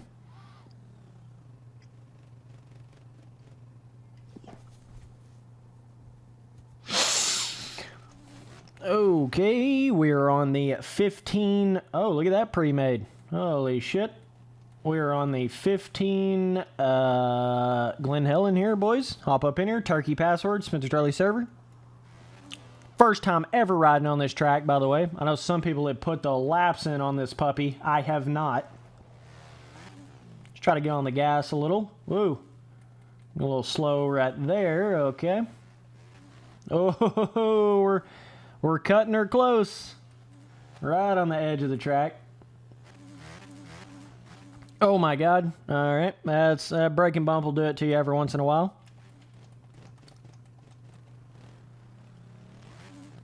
But yeah. Just been a few of them. You can pretty much look to any of those bigger motocross gaming channels, and pretty much every single one of them has some sort of super hit video or multiple that are million plus view videos.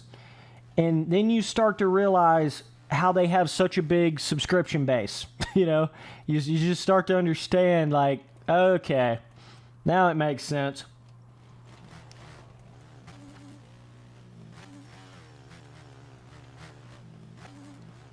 YouTube's a tricky world, man. It's a tricky animal. One of the weirdest, because you can't just work harder, right? It's not, ooh, that quad's cool. I like the distance on that one. These corners are pretty sick, too. YouTube is not one of those things you can just work harder and harder and harder, and you're just going to get bigger and bigger and bigger. It's a very, like, you got to be able to make enough videos without totally burning out your subscribers, making too much content and just fucking notifications all the time, right?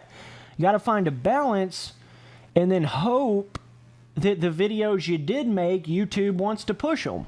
You know, to kind of get in that animal. Whoa, whoa. Okay, we got some big inside berms here. Big old inside berm, boys.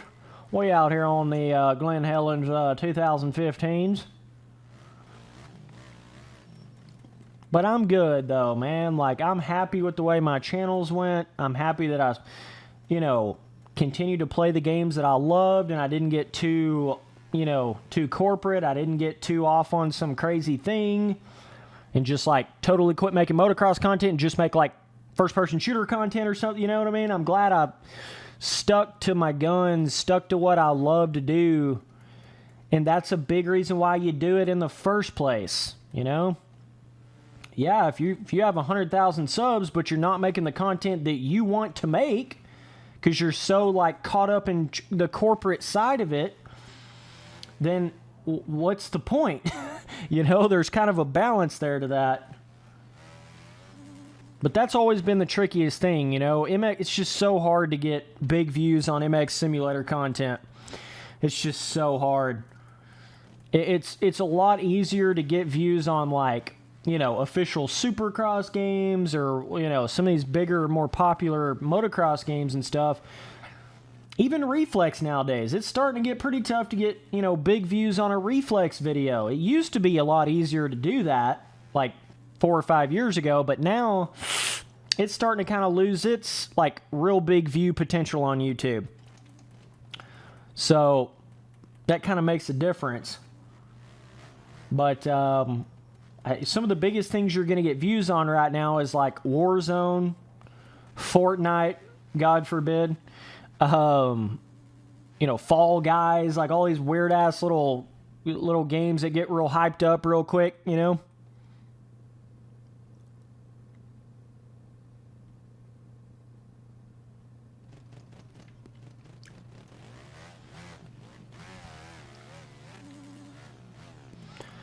But I don't know. It's weird. I've seen it firsthand, though. Like, my biggest videos, you know, the James Stewart and the first Supercross game video and the weird-ass, like, surprisingly big No Man's Sky video that I have, all that was just completely random. The No Man's Sky one was 100% random. That shit didn't make no sense how that got that big. Absolutely no sense. I guess with the James Stewart one, I did upload that, like, right when the first Supercross game was coming out, so I know there's a lot of hype around that, but that was so weird, though. There was like a 2-week period there. I was uploading videos on that first Supercross game. I swear to God, I couldn't miss. It was like YouTube had my channel on a wave. Every video was getting at least 20,000 views, like in a day. It was insane. I don't know what. It was like YouTube just chose my channel and said, yep, we're going to fucking put him on every single recommended page. We're going to put him on everybody's shit for like 2 weeks, and then it just went away. And then it was like everything was back to like 1,000 views a video. It's like, what was that, dog? Oh. You're saying you can't join because you have too many... I have too many bikes downloaded? I don't know what that means exactly, but you might have to have the newer OEM bike pack. If you don't have that, then you're not going to be able to join in. Got to have that newer OEM bike pack, Riley. Make sure you got that, dude. There's not too many people in here for you to join or whatever. There's not that many people in here. See if we can whip on this. Holy crap. Oh my god.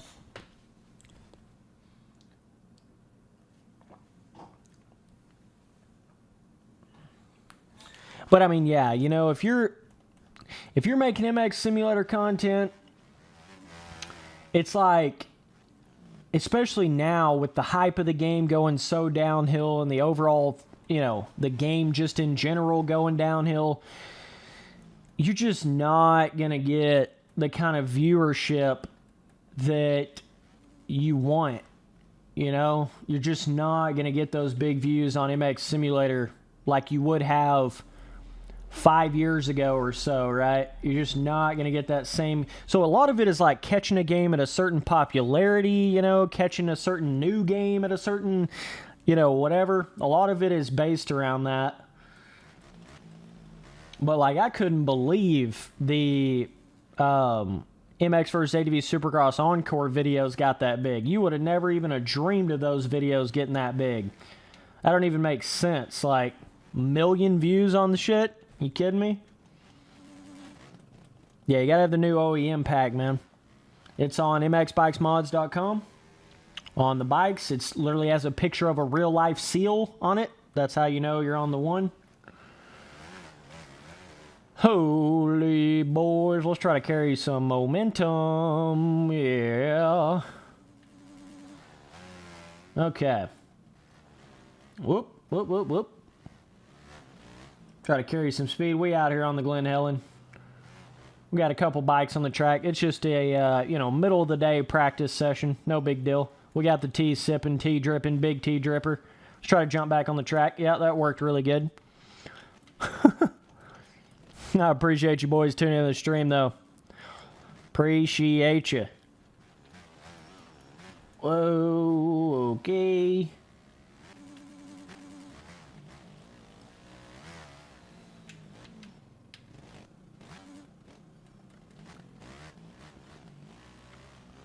Yeah, have you boys seen, yeah, the biggest one is 5.8 million views. That is fucking crazy. That's like my whole channel in one video. Some of them boys have literally gotten the viewership of my entire channel, 6 years of doing this shit, in one video. And you wonder how their channel is, you know, 10 times bigger than mine or whatever. You wonder how. It's crazy, isn't it? Gotta love the random YouTube shit.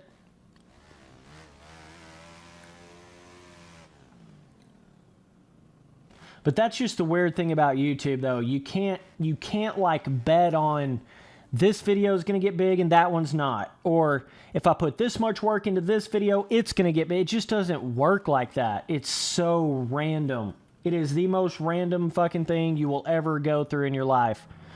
Uploading YouTube content. Swear to you.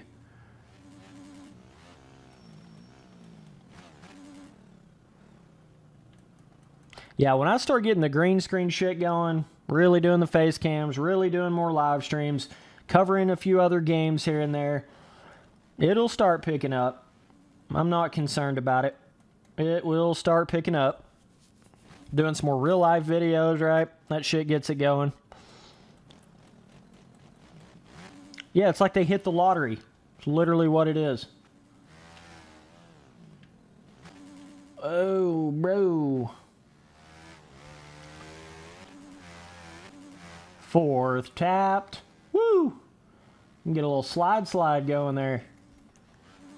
Oh, whoa. I don't know if this outside would be faster or the inside. That's kind of a small little berm. Both those berms are pretty chill. But yeah, that certainly is a balance, though. I mean, I've thought about this pretty extensively. Like, you can have all the subscribers in the world, but if you're not making the content you really want to make, and you're not playing the games you really want to be playing, what the hell's really the point? It becomes just this You're just grinding away, playing all these games that you don't really want to play. You're making all this content that you don't really want to make. You just know it's going to make money. And then it's like, fuck is it? That's just some stupid job. Why would you even do that in the first place? It's like going against why you would do YouTube in the first place. So I think there's a lot of YouTubers that have got themselves caught up in that sort of a situation. You know, where they feel sort of obligated to make videos on certain games and shit like that. I'm just glad I've never gotten that, you know? Like, I make whatever the hell content I want to make. Like, if it's going to be some MX Simulator custom track content that's going to get like 400 views, I'm going to make it. Because that's what I want to make. You know? Okay. Whoa. Sometimes you'll get a little loopy-loopy on the not locked to the bike camera mode here. This track's pretty fun, though. It's decent. Got to be on the gas hard on this to whip like that and get a little squirrely. What's up, boys? Just tuning in. Appreciate the 2 new members. And a not collidable fence. I think that's the first time I've ever seen that in MX bikes. Most of the time, they're like literally walls. You can't even dream of trying to, you shall not pass type shit, right?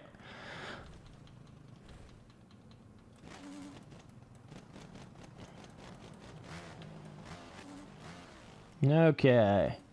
Sweep around here, jump up over that. Can you double? Whew, that would be Big Daddy. Whew. Be so Big Daddy. Riley Duncan with another super chat. 99 cents. Canadian money. I appreciate you, buddy.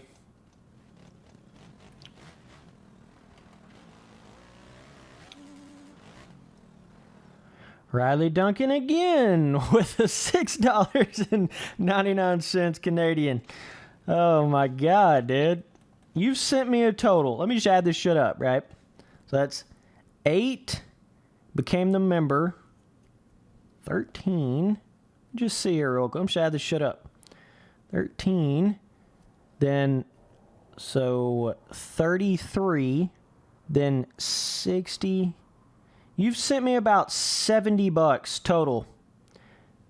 Make it 77. You sent me like 70. This dude's popping off, dog.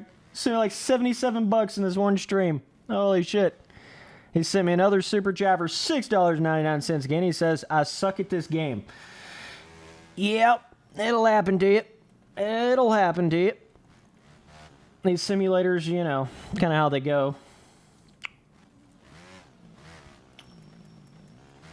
Let's see if we can get up this hill. What a big hoss, though. Good God, dog.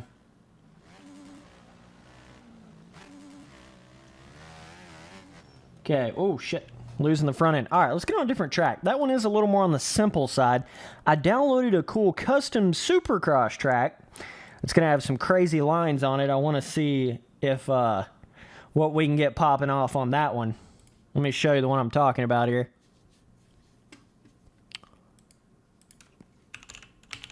It is this one right here. Hillsong Supercross. Download it. Join up. Spencer Turley, Turkey password.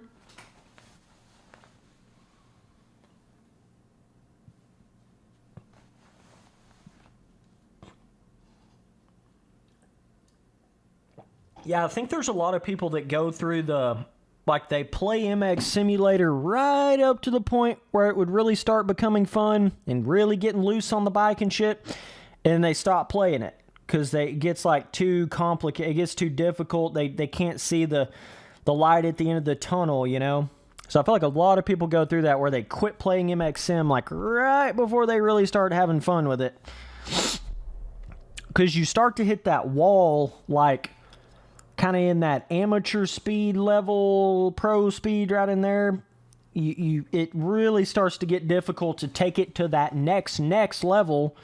Seems impossible, you know? I think there's a lot of dudes go through that. Okay, let's see what we can do on a little supercross. This one's pretty cool. Like a little hillside little supercross track. Okay, double. loops that are basically like non-existent. I mean, they're there, but they don't matter, right? Triple. Ooh-wee. Okay, okay. Gotta slow down a little for that. Holy shit. We're on Hillsong Supercross, I think's the name of this one. Another whoop section. Okay.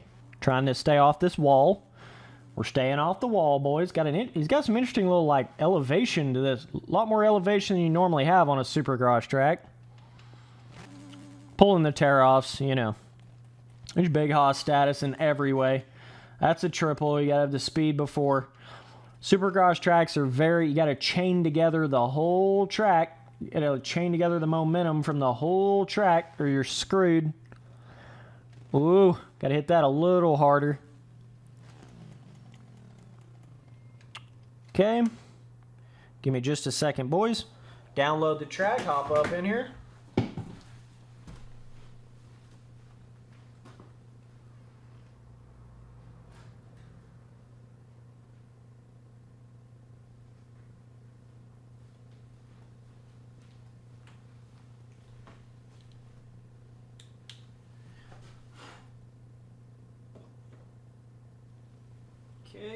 Okay. Tea sipper.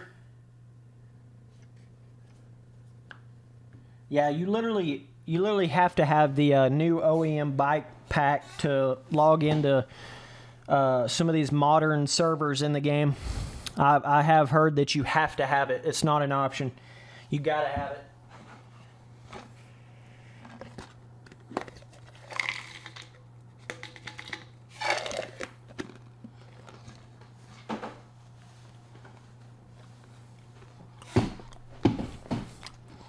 All right, try to learn this little backyard style little Supercross track here, boy.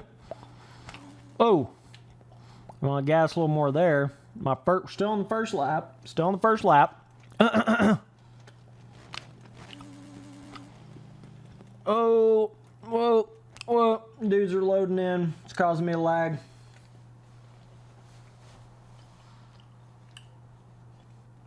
This stream's doing pretty decent. Got up to like nearly 40 viewers there for a minute. Okay. What in the hell jump is this? I'm just gonna wrap it. There we go. Okay, whoa. Outside jump into the whoops. The hell is this right here? Oh, it's like a finish line double. Alright. Okay. Double. Triple. Double. Whoa. Hit him with the 1-2. Double. These whoops. Got to kind of remember where I'm at on the track here. Okay, kind of roll down this hill. Triple here. Let off just a little to hit the double there. Ooh, that's going to be a stretch. Hitting that second triple. I need to stay in first gear there. And sometimes I get kind of giddy and I think I need to like shift, but in reality I really don't, because I have long enough gears that I just don't really even have to do that. Need to hit the gas harder there. This is a main triple. Got to be on the gas harder there. It's like if you don't hit that rhythm before that main triple, you're not going to have the speed to hit the main triple. So that's what I mean by you have to kind of chain it all together on some of these Supercross tracks. Even on MX Sim, that's a big thing to MX Simulator. If you don't hit everything right, it's almost like you can't hit anything right. You know? That's a triple in. That's big. Right? So that's how Supercross works. I think that's what kills a lot of people on Supercross and these simulators. They don't realize how much you have to carry the momentum and chain these sections together. Whereas like in an arcade game, you don't necessarily have to do that as much on Supercross because you can just get on the gas and you're still going to be able to hit the line, you know? You don't have to carry as much momentum a lot of times in the arcade games to get around the track. So it's not as critical to hit like every little section properly, right? What is this, like Windows XP out here? Fuck is this? Shit's cracking me up, dude. Okay.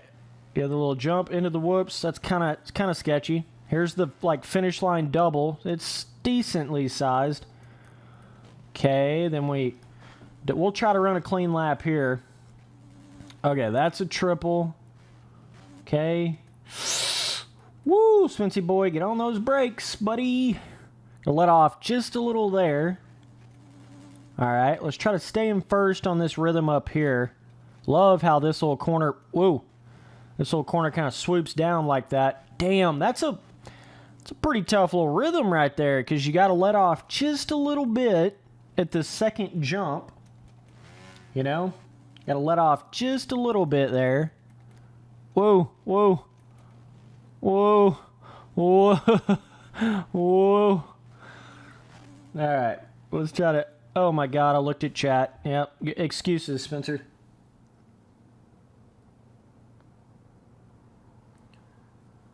Okay, let's run another lap. Let's try to get this together here. Okay, double there. Oh my God, those literal center blocks. Literally like, what even are those? It's like roadblocks, like, not Roblox, right? That game that you play 24/7, you know, but roadblocks. Okay, double. Damn, that's... I don't know what to do right there. I don't know if I need to let off or triple the first. I don't know. Let off and just jump on the table, maybe? Do like an on-off and then go from there, maybe? Not even sure. Let's see here. Okay, that's triple to that table. Damn, that shit is... I might have to go around the outside there. That is big enough, Hassan, to... Gotta have the speed on that. And I have to go around this outside. Way on up here. There we go, like that. Yeah. There we go. Then you can hit the main triple. Like that. And you come around here. Whoa. That's still got to be on the gas pretty hardcore for that. I think that's going to be like a double, triple, double maybe? Triple in here. That one's pretty big hossing too. These jumps got a little bit of peakness to them, you know? The landings, they don't really have much of a transition. So you got to really think about what you're doing here. This, jumping into these whoops, a little sketch. That finish line is pretty big. How did I live? How did I live through that? I don't know. The world may never know. What's up, boys? Just tuning in. I appreciate you. Okay. Triple. Yeah. Triple. Oh. Okay. Triple there. Small double here. Shift up here in the whoops. Let's try to just jump onto the table on this section, okay? Table would be right here. Table, then jump to here. Yep, you're not going to build it. I think we need to jump over it, but oh my God, that rhythm after you jump over it's pretty insane. All right, let's see what we got. What's up, boys in chat? Not really seeing anybody type in chat for a minute. Are you boys awake? You need me to pour some tea on you? What's going on? I will pour some tea on you if necessary. Okay? And just say that. Wake up, boys. Okay, double. Triple. Ooh, that's pretty big. That's pretty big. This. Triple. Damn, these jumps. It's like right at that point where I'm going to have to be shifting to second, right? Just not quite carrying enough speed to hit it in first here.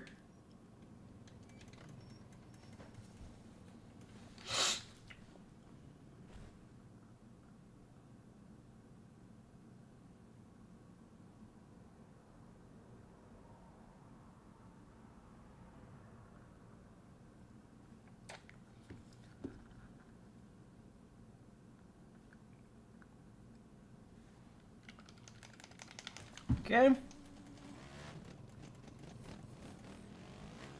Alright, let's go back to this first track that we were on, because this shit was so much fun.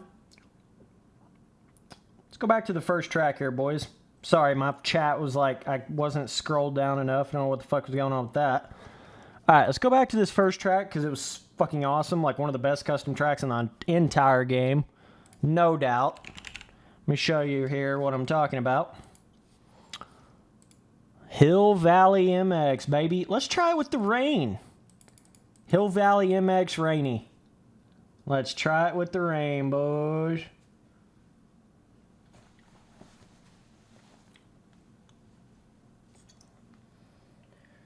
Oh, boy.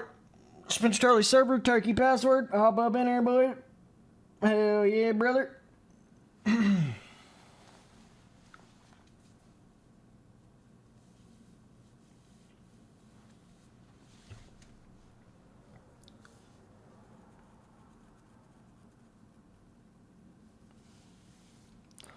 Sinking for infinity and beyond.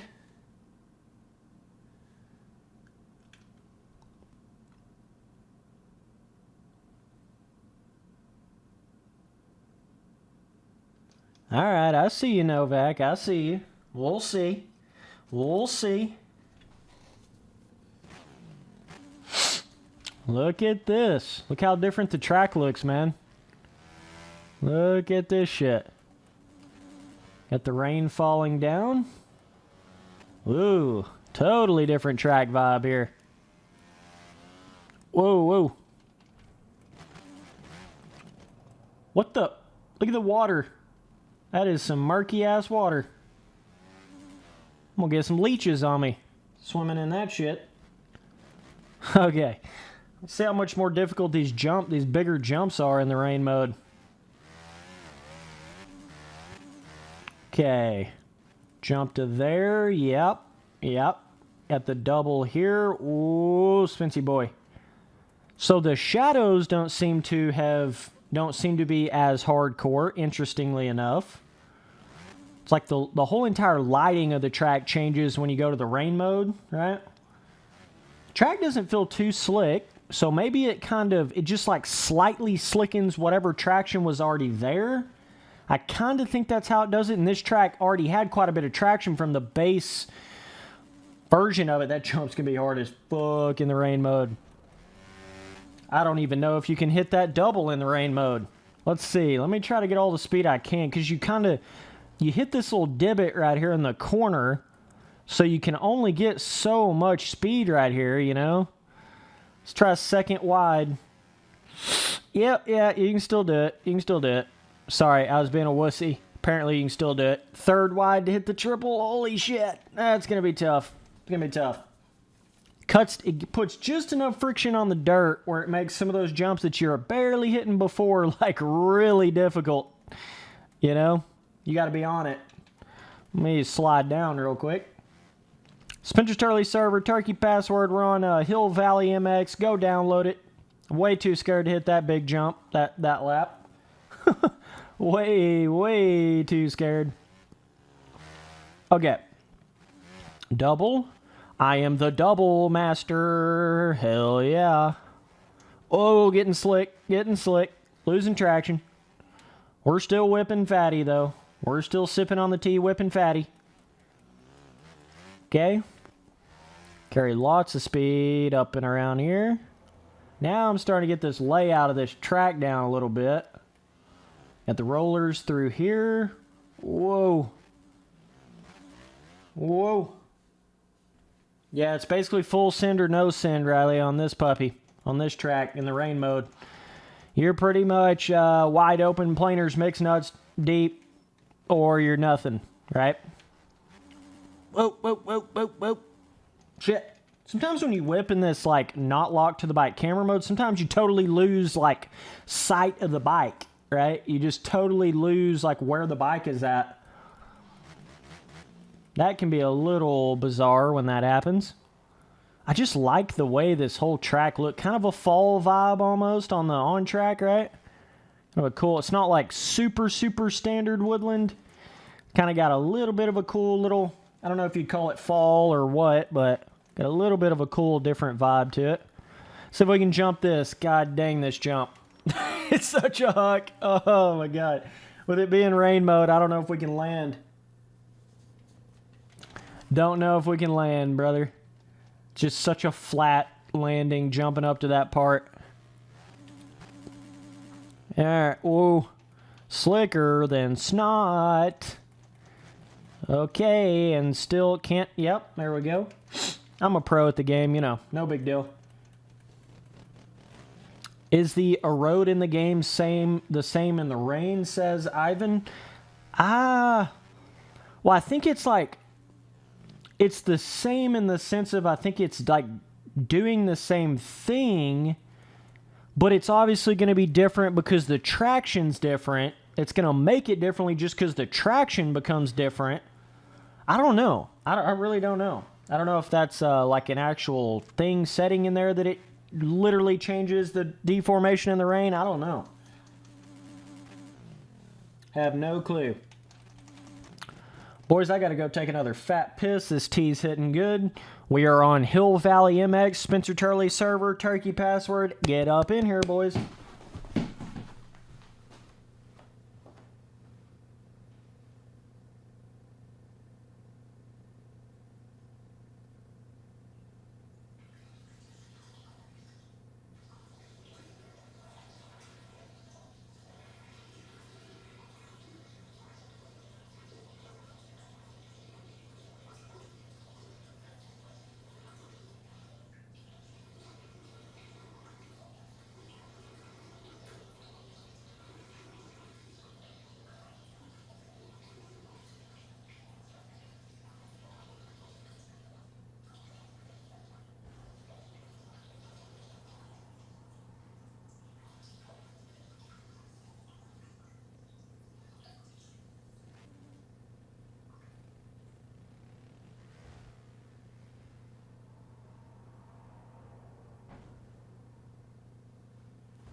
Yep.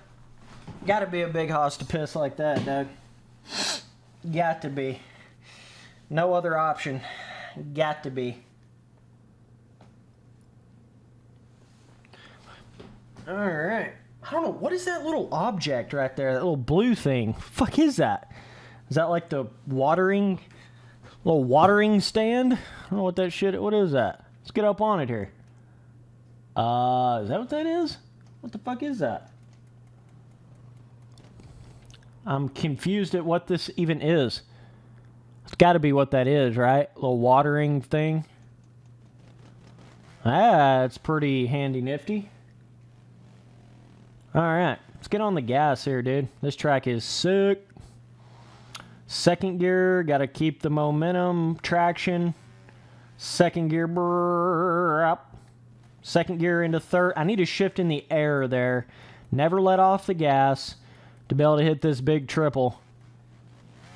I got to be second, shift to third in the air. Literally never let off the gas, not even a little bit.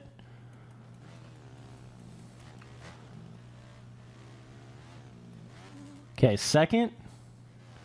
Jump this. Okay. Shift to third. We didn't quite jump it far enough. Fuck. Yeah, this track is like one of the best custom tracks in the game, dude. Literally, in the whole game. Obviously, the Stewart compound, pretty badass. Let's not lie. But there's some pretty solid right here. It looks better in the day version of it, like graphically, but... Alright, second gear, wide-ass open. Fuck, why does my front end keep coming up like that? Okay. Triple here. Yes! Whoo! We're just barely landed on the top of it, dude. I feel like I'm like some dude trying to hit Larocco's in real life for the first time. Shit's scaring me. Oh, I don't know about this jump. It's got just enough friction now. I don't know if you can hit that one. That double right out of the corner, that one's going to be tough, man. That one is going to be... I think that's going to be even more difficult than hitting this big triple here. It's all in, like... it's all based off of how much acceleration you need for something, right? That's where the friction sort of restricts you. It's not so much in the sections where you need a lot of top speed, it's more in the sections where you need the acceleration. That's where it kind of hinders your ability to hit something. Okay, I don't know why I let off there. I needed to just be full throttle second on that. No question. Sometimes it's like the wheel will spin more. You may not necessarily be spinning completely out, but it's like the wheel will kind of have it just more of a spin to it coming out of the corner. It's weird. All right, third tapped. Shift to fourth. Can't shift to fourth there.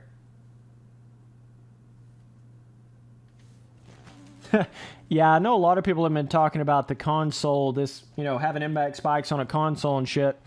They may do it one day. I don't know. I wouldn't like just totally throw that out the possibilities. They do have it on Steam, so definitely possible. Would be interesting to see a simulator on a console. Shit, dude, I'm just getting a lot of spin out of that corner. Fuck. Then it's making it like I can't hit this. Whatever, we'll try to hit it going around here. This track's tough in the rain mode, dude. This shit's big hossing. I could not imagine trying to actually race on this with the rain mode. You got dudes all around you and you're like still trying to get all that momentum. It'd be tough. All right, second tapped right here. Yeah, you can still jump that. You just got to be pretty much perfect on it. Okay, double. Double. Double. Yeah, got to be careful not slide coming around that corner. It's pretty easy to do right there. Got to whip that jump, fatty. And then wreck. It's a lot harder to land sideways off of a whip when it's got the rain mode on. I have noticed that. It's a lot harder to like whip and then land like just a little bit sideways. Seems like it pretty much kills you right away every time you do that. When it's dry, you can land a lot more sideways, right? So that's a bit of a thing you got to keep in mind when you're riding on the rain mode. So this, not a huge double, but oh, did I overjump? Almost. I think we're still good. Yeah, we're still good. Okay. This track is so big, Hossin, dude. This shit is great. This is what I would consider like a perfect MX bikes track right here. Like in every way. Just perfect.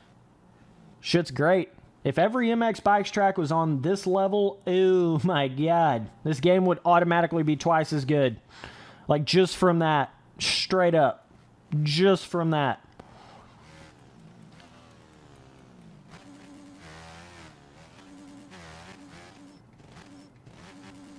Okay.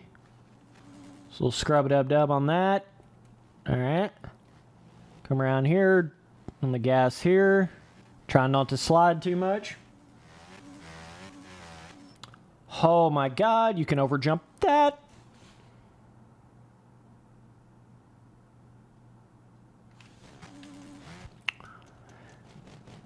See, I think with the rain mode, it's kind of one of those things of like, it's going to turn a track that's normally a little on the too easy side, it's going to turn it to something like perfect difficulty. But when you take a track that's already fairly difficult without the rain mode on, then you turn the rain mode on, it can get to a like, oh my god, that track is insanity trying to get the speed, you know? Not saying you can't get the speed to hit the jumps, it just makes it a lot more not as like rideable, you know? Makes the track a little less rideable.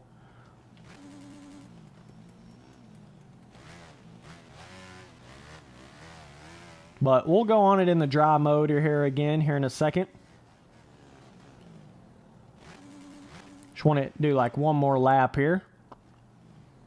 These jumps aren't too bad right in here. I just love how natural this guy made this track feel. Like the elevation and some of the micro pre-made ruts in some areas, and he just really nailed that natural feeling to it. Feels like a real life natural track. Alright, let's go to the dry version. Holy shit. Let's go to the dry version. Boys, I appreciate you tuning in the stream. We've been streaming for like 69,000 hours. We're just straight big hossing, dog. Big hossing. Turkey password. Gotta put in work. Put them in the dirt. All right. Clear. Starting up the server. Hill Valley MX. Spencer Turley server. Turkey password. We're going to be syncing for about a decade.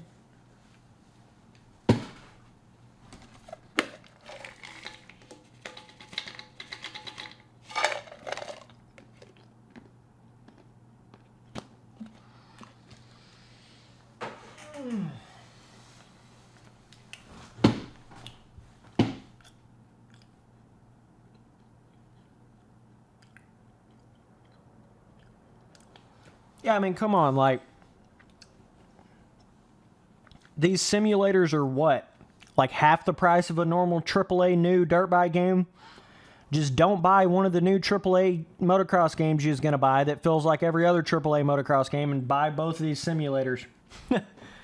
That's pretty much what you do. It's funny because you would think these simulators would be like double or triple the amount of money of like a normal AAA motocross game. You would think they would be super expensive, but in fact, they're even less expensive than those games.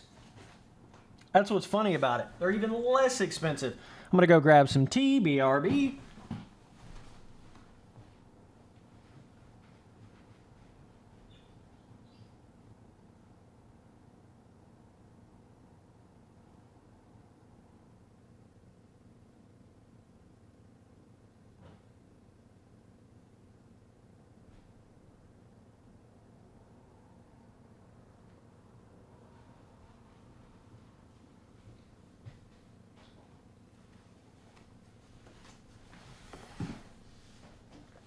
Damn, dog popping off with the alien emojis. Holy shit. So all those emojis come with becoming a member of the channel. I made all those emojis custom. Not the gray alien, that's just like a default one, but the green alien and the dude emoji, I actually literally made that. There they all are right there. Vibe, T, Planet.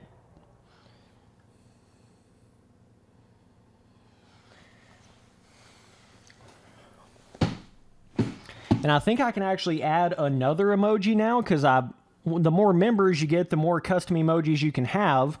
So I think I'm to the point where I can do even another custom emoji. So that's cool.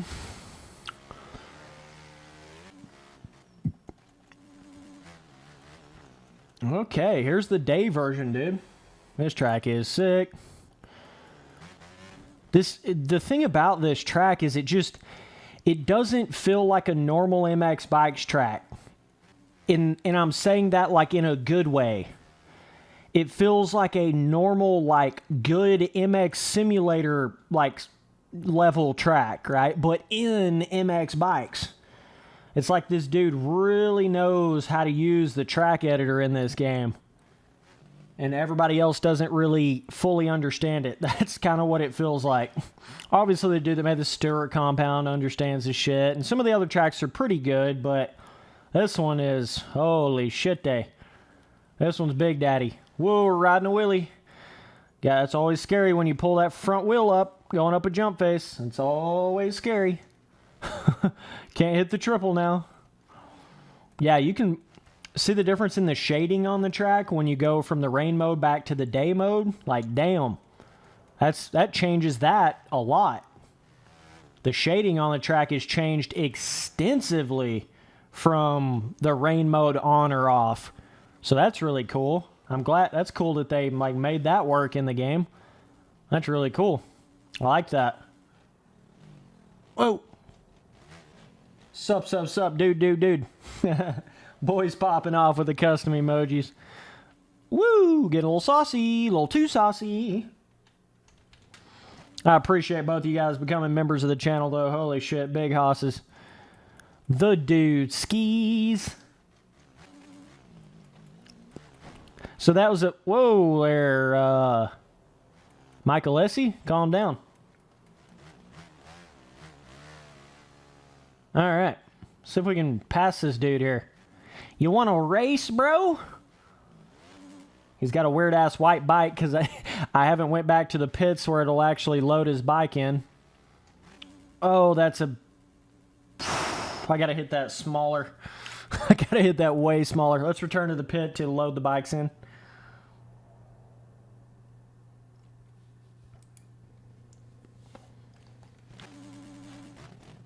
Okay. All right, let's see what we got here. Go around here. Okay, whoa. Whoa. How did I just land that? How? How did I not just die right there? Literal 360. I was looking at the back of literally my back fender. It's like I was riding the bike backwards. Holy shit. All right, let's try to actually run some hot laps here. Let's try to get the vibe going. Try to run some hot laps. Get the nice little scrub there. Let's hit the inside here. This inside is obviously faster, and it ain't even a question about it. Then you jump kind of through here. Try to jump down this hill. Carry all this speed around. Right? Carry all this up and around to here. Ooh. Grabbing that berm, baby. Grabbing that berm. Second tapped. Yep. God, that jump is so deceiving. I would say Steam is the best place to buy MX bikes right now. It's just easy. Auto updates. I mean, you can't beat that. I really wish MX Simulator had auto updates when they do the snapshots. So much easier having auto updates, having to go in there, download the shit, and put it in the file and all that crap. I love the Steam auto updates. Like, I have MX bikes on Steam and, like, the normal old school MX bikes, and that's why I play on the Steam one, just because I know it's always updated. Right? So, they made some big business moves with this game, putting that shit on Steam. They probably doubled their sales of this game just by putting it on Steam. I mean, I guarantee you they did. The fact that JLV has still not put MX Simulator on Steam, mind baffles me. Like, I just don't get it. I don't understand. It's like, dog, you know how much more money you'd make if you put that shit on Steam? Like, what the hell? Woo! Big whipping, big sipping. Love throwing whips in this game.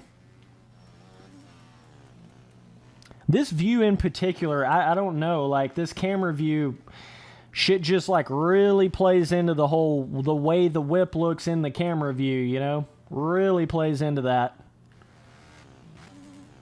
I think it'd be like 10% more on the gas right there, but luckily enough, this is not too big. You can still hit this, even if you come up a little short on the jump before. Well, that's kind of cool. Little bit of forgiveness on those two jumps. Okay, and then this one, got to be on the gas pretty good here because there's not much of a lip to that jump there. Look at all the shading, though. Look at all the tree shading. The shadows. It's like, holy crap, man. Oh, this jump. Yep, that's it. That's it. That's what we're looking for. That's what he's trying to do. Woo! Now we're actually running laps on this shit, Doug. Now we're actually getting her clicking here a little bit there, buddy row. Okay. Jump here. Yeah. Jump here, double. Try to carry the speed up the inside here. On the gas here. Okay. Jump. Oh, you can almost jump down the hill. Is there an inside rut there? Almost think so, but I don't think it's going to be nowhere near as good as that big-ass outside berm you can just rail. Oh, there's no way it's going to be that good. All right, let's try to hit this big triple up here. Second gear wide. It's deceiving because that jump actually goes down the hill quite a bit further than you'd think. Oh, what's up, bro? Oh, hop up in the lobby here, Tennessee. We're on some fucking Hill Valley MX. Spencer Turley server, turkey password. Hop up in here. This track is sick, dude. Like, best track in the game, literally. My front end always tries to come up jumping that jump right there too. I'm not sure as to why it's really doing that much, but I am noticing that. This inside rut's pretty awesome if you can hit this thing right. Look at the speed. Look at the speed you can carry when you hit that. This jump right here is fun. Got to be on the... Let's try to hit the inside here. I don't think I've ever went up the inside here. Yeah, and then you can hit this double. Yeah, that's definitely faster. For sure. A couple of these insides are faster, no doubt. Woo! Hell yeah, brother. Getting the vibe going. Just a big hoss. Just a big hoss in every way. Alright. Get the gas on here. Oh, shit. Alright. Come around here. Get around old KTM racer. Okay. He's got these rollers almost to the point where they feel like whoops. They're like really close together, so it gives it a little bit of skill gap instead of just like some standard ass little smoothed out rollers, right? Gives it a little bit of skill gap. Oh shit, shit. Woo! Getting a little saucy, Spency boy. Calm your titties down, boy. Getting a little saucy. Getting a little saucy. Okay, and then you got this little inside rut you can barely see. You can snag that. Whoa, whoa, we're not doing freestyle, Spencer. Holy shit. Got the T-Sipper over here on the Zuki. And good old T-Sipper on the Zuki. Alright, let's hit this big-ass jump. Oh, you really gotta hook it. You really gotta hook it. And then you overjump that. And then there's like a little-ass, like not even a finish line jump. It's like a 10-foot tabletop. Like a 10-foot rolled tabletop. Can I overjump? Oh my god, lag. Holy shit, the lag. Okay. Let's try to get around here. Okay, tear off. Yes. Yes, sir. Tear off, tear off. Yeah, yeah. Okay. Nice little section right through here. Carry a lot of... Let's try to hit the inside down here. Itching my nose. See how big this rut is. That's decent, but then you're going to lose a lot of momentum because there's another uphill right after that. I think that outside's going to be the way to go. Like the only way to go in that section. See, this camera specifically here, it gets pretty tricky trying to, when you're really trying to lean forward, like in the air, it gets very tricky trying to see where your front fender really is, right? So that's kind of what happens here.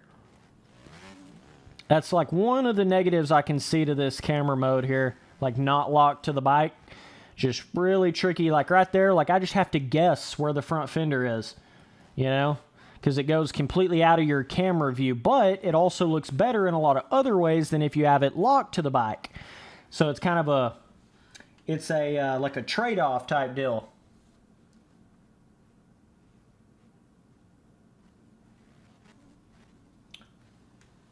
It's interesting to see how the viewership of the stream sort of fluctuates depending on what time it is.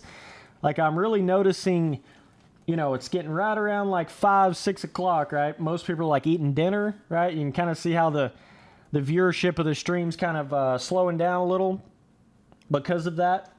It's just funny to see like how like live streaming at certain times can change, you know, active viewership numbers and shit like that. Very interesting to see how that works.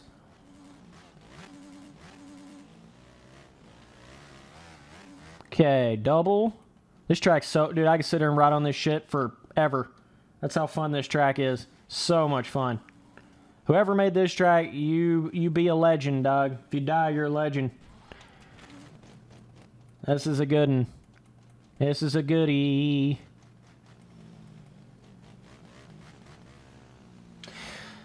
Okay, boys, that's about it for this stream. I've been streaming for like 5 hours now. I appreciate you tuning in. We'll be back really soon. Thanks to all the memberships. Thanks to Riley, River, all you boys. Appreciate the memberships. I'll get you in the Dude Scroll on my Discord. Appreciate all you guys. We'll be back soon. Later, my dudes.